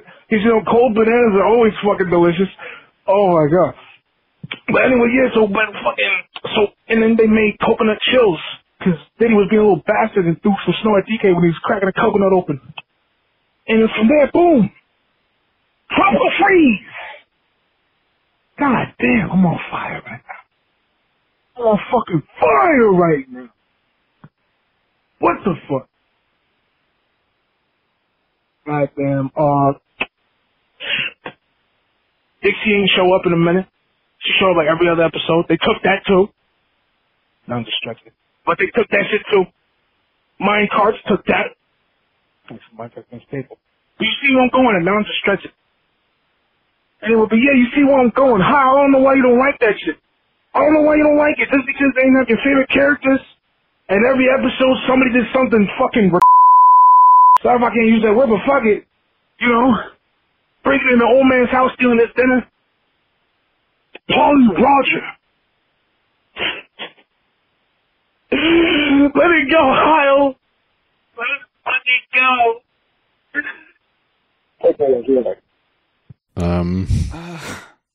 Hey, David. Hi. Did you make it to the other side okay? See, this is why we don't talk about that show. Yeah, clearly it has effects on your mental well-being. And, you know, I've had years of therapy, and quite frankly, I became a more well-rounded person. I still suffer from horrible anxiety and panic attacks, absolutely. And occasionally, you know, I'll have a depressive downswing, and that'll be quite miserable. But I have a feeling that I would have to have 3 or 4 sessions a week and basically be even worse than I was a decade ago were I to actually sit and marathon the entire cartoon, which I'm assuming Smash did, because his first call to kick off this cul-de-sac episode, he didn't seem to be a Donkey Kong fan. By the end of it, he has an encyclopedic knowledge of the cartoon, which I find weird. Like this character growth for Smash, I didn't see it coming. I didn't realize he would be the biggest advocate for the cartoon and how we should cover it. But that's the way, that's where life has led us. Also, he Smashes kind of reminding me of Jeremy Thorne a little bit. So I'm gonna start calling this the Smash update. Just a bit. So I think the point of that madness was that the games are inspired by the Donkey Kong Country cartoon show. And to that, I would say, yes, they are.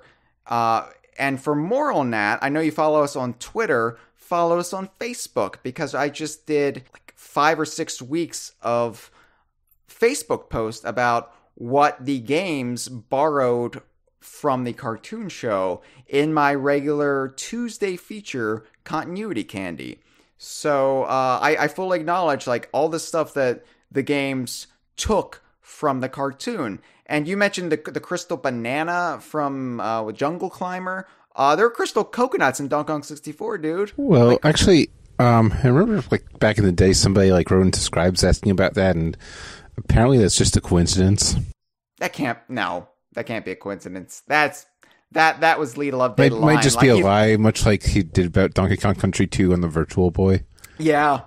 We can't believe anything Love Day says anymore or has said. No, that has to be.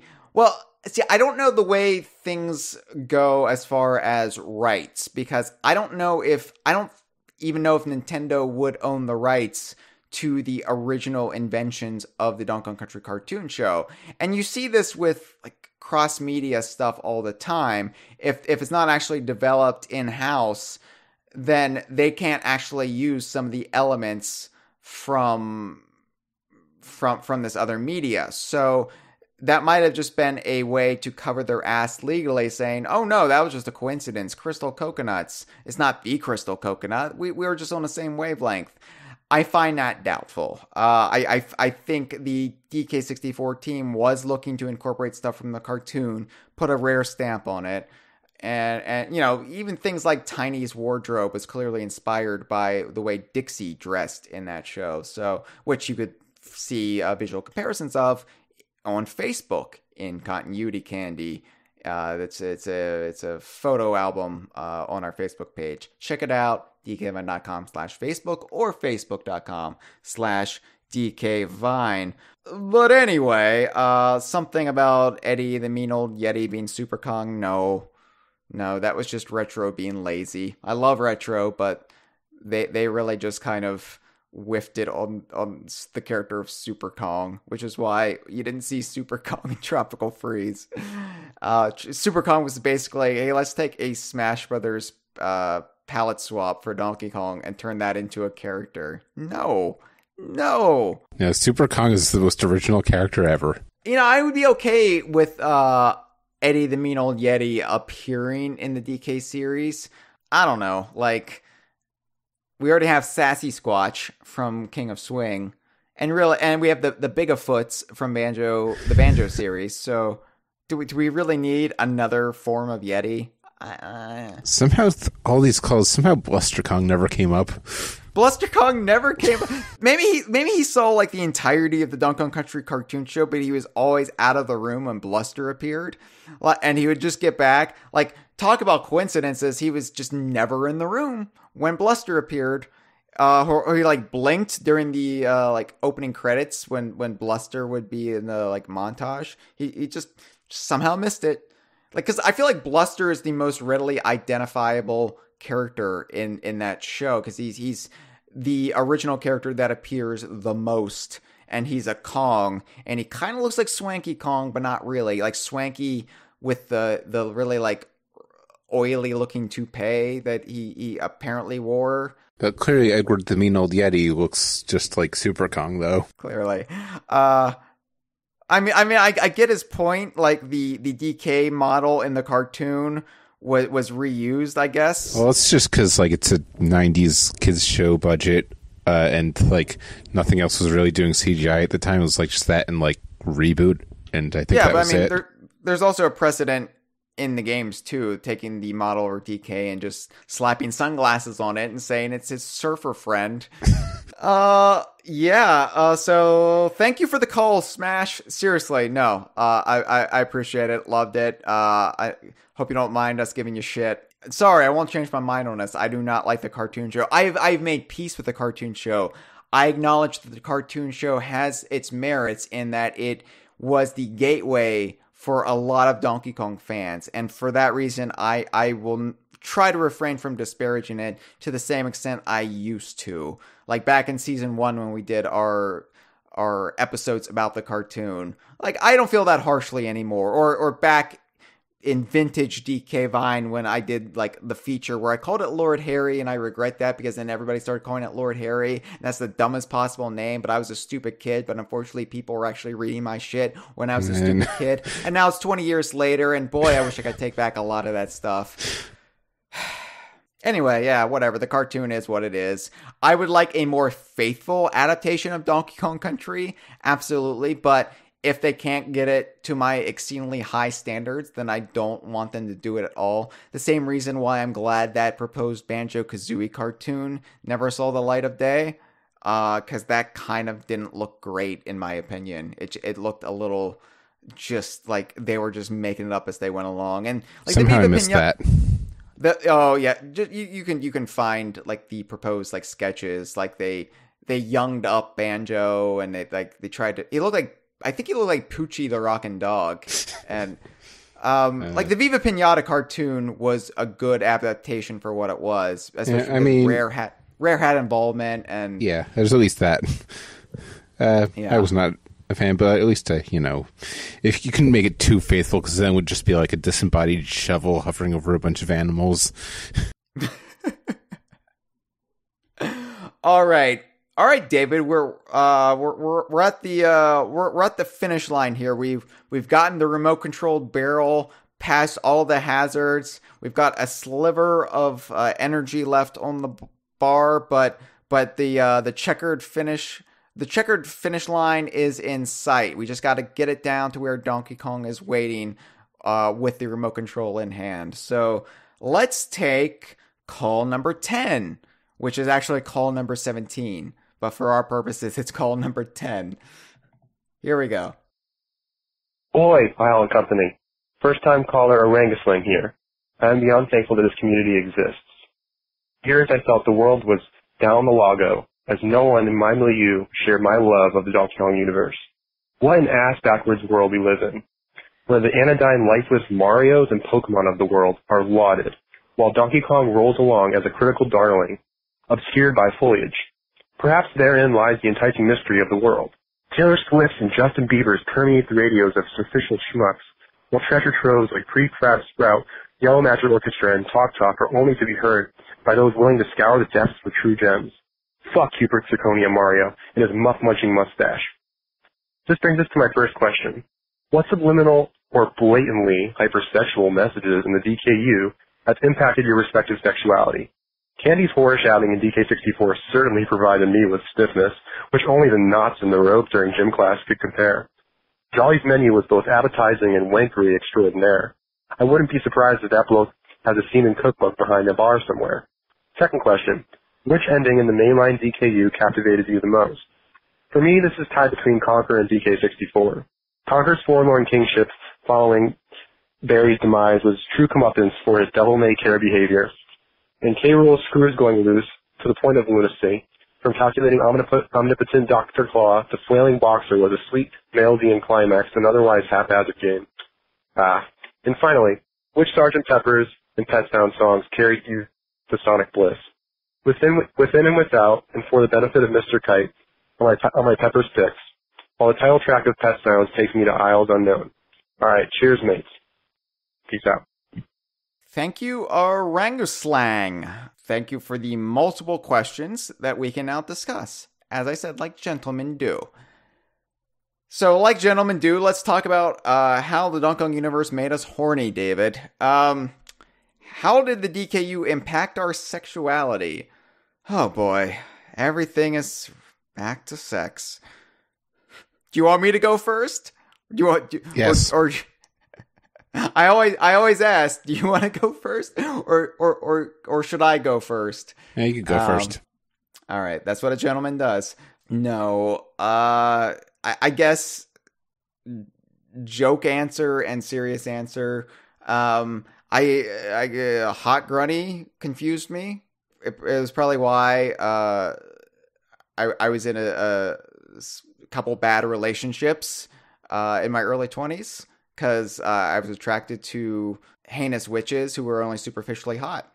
Serious answer, I guess Diddy and Dixie's relationship influenced me in a positive way, just because it was this great portrayal of an equal partnership where one character wasn't above the other. They were both like equals, and Dixie didn't take a back seat, and in fact, she even surpassed Diddy in a lot of ways, and that was fine. And as a very young child playing this game, I think that was important to be exposed to. Granted, Diddy turned out to be kind of a shitty boyfriend if we're to take Donkey Kong Land 3 into account, but they got past that rough patch, they worked it out, and they're all the better for it now. So, you learn from your mistakes, right? Yep, okay. So, David, what about you? How did you get hard from the DKU? Endings. I always liked the Donkey Kong Happy Country endings. 2 Let's talk ending. about happy endings, David. DK. Okay. I'll do this unless you want to go first, because I am a gentleman. Do you want to talk about finishing first, or finishes first? Excuse me. Oh yeah. I was like the Donkey Kong Country 2 ending, that like shot of like them by the sunset. Yeah, I mean, just let the game sit there. I think I have like a save state on the Wii U version. That's a good idea, actually. No, that's my go-to answer, and I almost feel like lazy just saying, "Oh yeah, the ending of Donkey Kong Country 2." So I'll explain a little bit further in depth why that is the ending I gravitate towards, and that's because it really just opened up so many possibilities. Granted, it did deprive us of one of the best settings in the DKU of Crocodile Isle, and yeah, they raised it again with magic in Donkey Kong Land 2, but you know what I mean. It was a shame losing it, but it was almost worth losing it just for that ending, to have it erupt and to tie it into the Kremlin source energy, and K. Rool gets away, and Donkey, Diddy, and Dixie are like together, just like watching this accidental genocide take place. It really made you hunger for the sequel, for the possibilities of where the series was going to go next. If like Donkey, Diddy, and Dixie were going to be a team in the next game. And granted, it took until Tropical Freeze for them to really be a team, with Cranky thrown in too, but you know what I mean. It was just a magical ending that not only paid off all the blood, sweat, and tears you put into DKC2, and I don't know why you would be bleeding while playing DKC2. It's not like it's Mario Party, but you know what I mean. But it really just made you immediately want the next game in the series, and the game after that, and the game for the N64 that you all knew was coming. I would also say the ending to Banjo-Kazooie, just because it was tantalizing. It talking about the ice key and the question mark eggs before we even knew it as Stop and Swap. Yeah, the only thing with that is like the payoff was kind of underwhelming, but okay, but I mean, really, the payoff to DKC2 was kind of underwhelming too, because then K. Rool comes back, but he's a mad scientist and he gets an egg dropped on him. Well, then they raise the island again on the Game Boy, which is a completely original story. Right. Stop and Swap, not only did it make you want to play Banjo-Tooie, it made you want to play the game you just finished even more. It made you want to dive deeper into Banjo-Kazooie and explore mysteries. You basically wanted to be a Batman, and you wanted to be a detective and try to figure out this mystery ahead of Banjo-Tooie. Hey, Robin, try beak bombing everything. Okay, I keep ping pong Shark Food Island.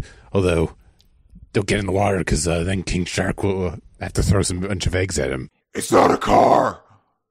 I'm gonna big bomb it. Like, where's the trigger? And then he beak bombs the nuclear device and it just blows up. Basically, and it's the Rare Witch Project who eventually found the Sandcastle codes. Granted, they cheated because they just but whatever. We're not gonna hold that against them. Because it ultimately didn't matter in the long run because it didn't really pan out. But you know what I mean.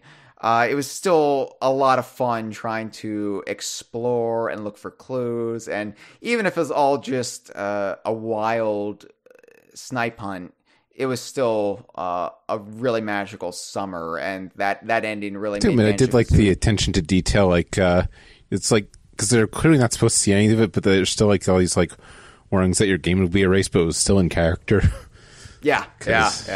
Like, Grunty's like, stop the cheating, Grunty says, or your game pack will be erased, or whatever that was. Yeah, Banjo-Kazooie, yeah, I wish there were more endings that made you want to just replay the game that didn't involve things like what Returns and Tropical Freeze did with, oh yeah, here's a harder mode. Like, let's have a reason to go back into the game itself without any extra frills, and that can be almost just as enjoyable as like, oh, now everything's reversed. No, it just hey, you only have one heart, and yay, you beat hard mode. I just spoiled half the ending of the hard mode right there. Right. Yeah, you want to talk about endings that didn't captivate us? Oh boy. Oh, about the ending to Donkey Kong Land, where it's just congratulations. Right. It was just congratulations with a period, not even an exclamation point. Congratulations. I mean, but you knocked K-Rool off a blimp, so in my mind, like, the ending is him getting fitted for a full body cast and getting, like, wheeled into prison. And then, I don't know, Cutthroat Island is on the TV, and he's like, Now, Cutthroat Island wouldn't be on the TV because it was just out in theaters, right? It came out summer 95? You're a big Cutthroat Island fan, right? I haven't seen it. I mean, nobody did, but... Yeah. It was my favorite Virtual Boy game, Cutthroat Island. 95, yes. Yeah. Oh, it was December 22nd, 1995. Oh, so yeah. So really, it was Cutthroat Island that was ripping off Captain K. Rool, when you think about it. Yes, because you can clearly make a whole movie in just a couple weeks. That's how we're going to make our Donkey Kong movie. We're going to go to the zoo, film whatever shit happens, and then put subtitles in there, and the plot will find its way. BioWare magic, David. BioWare magic. All right. Favorite Sgt. Pepper and Pet Sounds tracks. This is very tailored to DK Vine. I'll let you go first if you want. I don't know. There's the Sgt. Pepper reprising A Day in the Life. And I thought you were going to say the Sgt. Pepper reprise. Oh no, yeah, just that 1 minute. Oh no, because I have it's like one track because they kind of blend into each other. I like the way that Paul says 1, 2, 3, 4 at the beginning of that. Yeah, that's a good bit. And I don't know, Sloop John B from off of Pet Sounds. Yeah, I was gonna say Sloop John B. I've always liked that rendition of Sloop John B, the Beach Boys rendition, and obviously it has extra resonance now that Sea of Thieves is out. Even though I don't like playing on a sloop because it's lonely, but God only knows, wouldn't it be nice? I mean, those are really my 3 favorite Pet Sounds tracks, and I really can't decide between them because they all have that like McCartney-esque sound that he was obviously inspired by and then brought back into the Beatles. So, I love those. Sgt. Pepper, it's harder to like choose my favorite because obviously I recognize how fantastic A Day in the Life is, but so intellectually I would say Day in the Life, but I gotta say like Lovely Rita is probably, because I'm a Paul guy first and foremost. I love all the Beatles, but like Paul is the one that like lifts my soul, and like Lovely Rita is just such an infectious song that I I always go back to that. But I also like how lovely Rita like leads into good morning. I think they complement each other. Which is my alarm clock, by the way. Oh, that would make me hate the song, actually. Yeah, but it's just like a nice like Paul and John kind of 1-2 punch there. But, you know, like Lucy in the Sky, I know it's overplayed, but it's a terrific song. I don't know, like there's a song where, you know, Paul talks about like beating his girlfriend, but it was actually a line I think written by John, because that's something John did. I don't think he was changing his scene quite yet.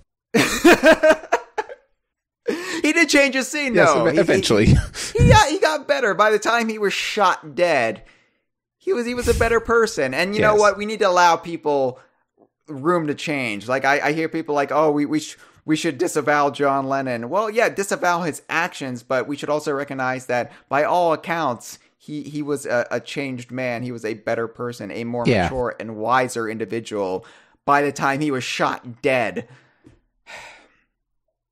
So yeah, but you know, honestly, like as much as I recognize the brilliance of Sgt. Pepper and I love Sgt. Pepper, I think I have more favorite songs from the White Album than I do Sgt. Pepper. Well, for one thing, it has more songs, but well, yes, I know, but I like the glorious mess that is the White Album. Yeah. So you asked me like, well, what things my I favorite usually song... like listen to, like just put my like whole iPod on shuffle, and the White Album has more like good individual songs, but like Sgt. Pepper is like good like album from start to finish. Well, yeah, because people say like, well, Sgt. Pepper isn't really a concept album because the concept ends, you know. Kind of dropped the fake band thing, but you know, whatever. It's not the fake band thing that makes it a concept album. Sgt. Pepper is an album that speaks to like childhood nostalgia. It speaks to like the illusions, the personas we hide behind in our daily life. It's about duplicity. It's about when your band member dies in a car accident, you have to replace him with a doppelganger. It's about a lot of things, and that's what makes it a concept album, David. But thank you for the call, Orang Uslang. All right. Well, the White Album is about lots of things. Well, yeah, the White Album's... here's my question about the White Album, and then we'll take the final call, because this is... Although, just in case you're confused, most people call it the Beatles because those are the only words that appear on the cover. Right. I'm not, you know, it's funny because you know how, like, a stickler I am about being precise when it comes to DKU. I even argue about, like, colons and stuff. But with the White Album, I call it the White Album openly. Even on my iPod, I have it listed as the White Album. I don't have it listed as the Beatles. Because well, see, I have it listed as the Beatles. Okay. See, I feel like the White Album has superseded the name of the Beatles to the point where we shouldn't call it the Beatles. Now, I will not refer to the Beatles 1962 to 1966 or the Beatles 1967 to 1970 as the Red and Blue Album. That is a bridge too far. That is a bridge over troubled water, which was not even the Beatles. Also, Weezer's albums are called Weezer and Weezer and Weezer and... Yeah, but also Weezer was just ripping off the Beatles, so fuck Weezer. And also, I'm sorry, River Cuomo, your version of Africa is inferior to Toto's version. Doesn't need to exist. If I want to listen to Africa, I've got Toto. Yeah, I'm not sure why that's a thing. I'm not sure why Weezer is still a thing, but whatever. I like I like the Blue Album. That's the only Blue Album I need. It's one area of 90s nostalgia I've never really meshed with. But I will say this about the White Album, and when I say I will say this, I will bring not Weezer, because Weezer did a White Album. Okay, I will say this about the Beatles, parentheses, the White Album. The Beatles, parentheses, album, is officially. What does the White Album sound like in the Marvel Cinematic Universe? And what does the White Album sound like in the DC Universe? Because here's my thing. So, in the continuing story of Bungalow Bill, John Lennon makes a reference to the comic book character Captain Marvel. Captain Marvel zapped him right between the eyes, which was a reference to the Captain Marvel at the time, which is who we now know as Shazam. Okay. So, now most people know Captain Marvel as Marvel's Captain Marvel, specifically the Carol Danvers version of Captain Marvel, as played by Brie Larson in the recent movie Captain Marvel. However, in Avengers Infinity War, Bruce Banner refers to the Beatles when he finds out the Avengers have broken up. Like, broken up? What do you mean, like the Beatles? Okay, so the White Album probably exists within the Marvel Cinematic Universe.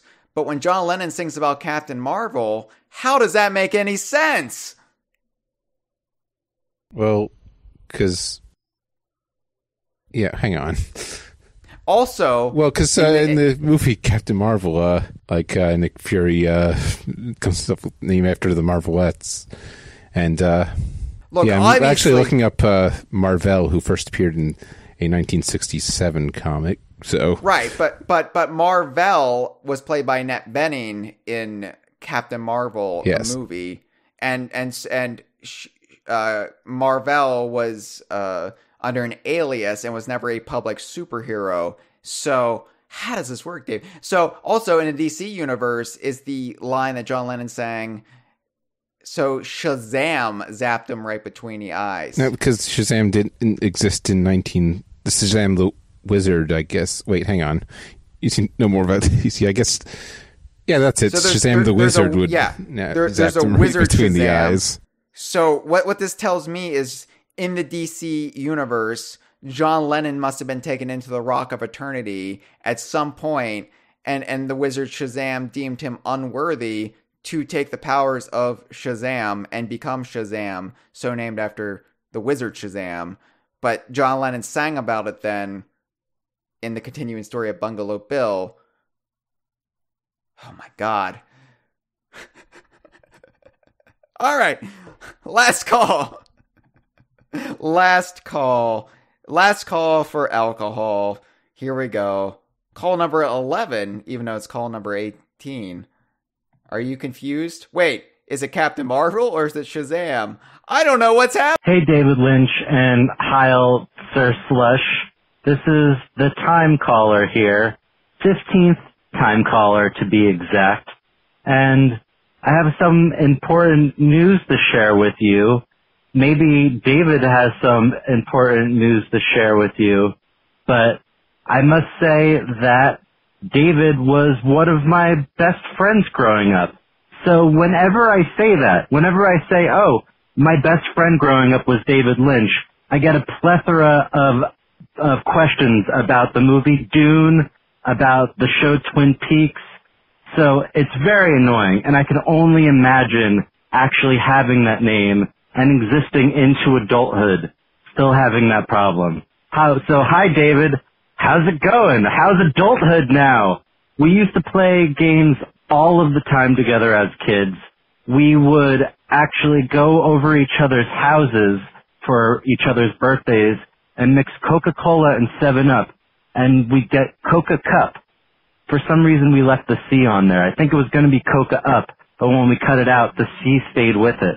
So we became the Coca-Cup Club, who would meet every birthday party and have a sleepover, not sleep at all, and just play Banjo-Kazooie and throw around the controllers.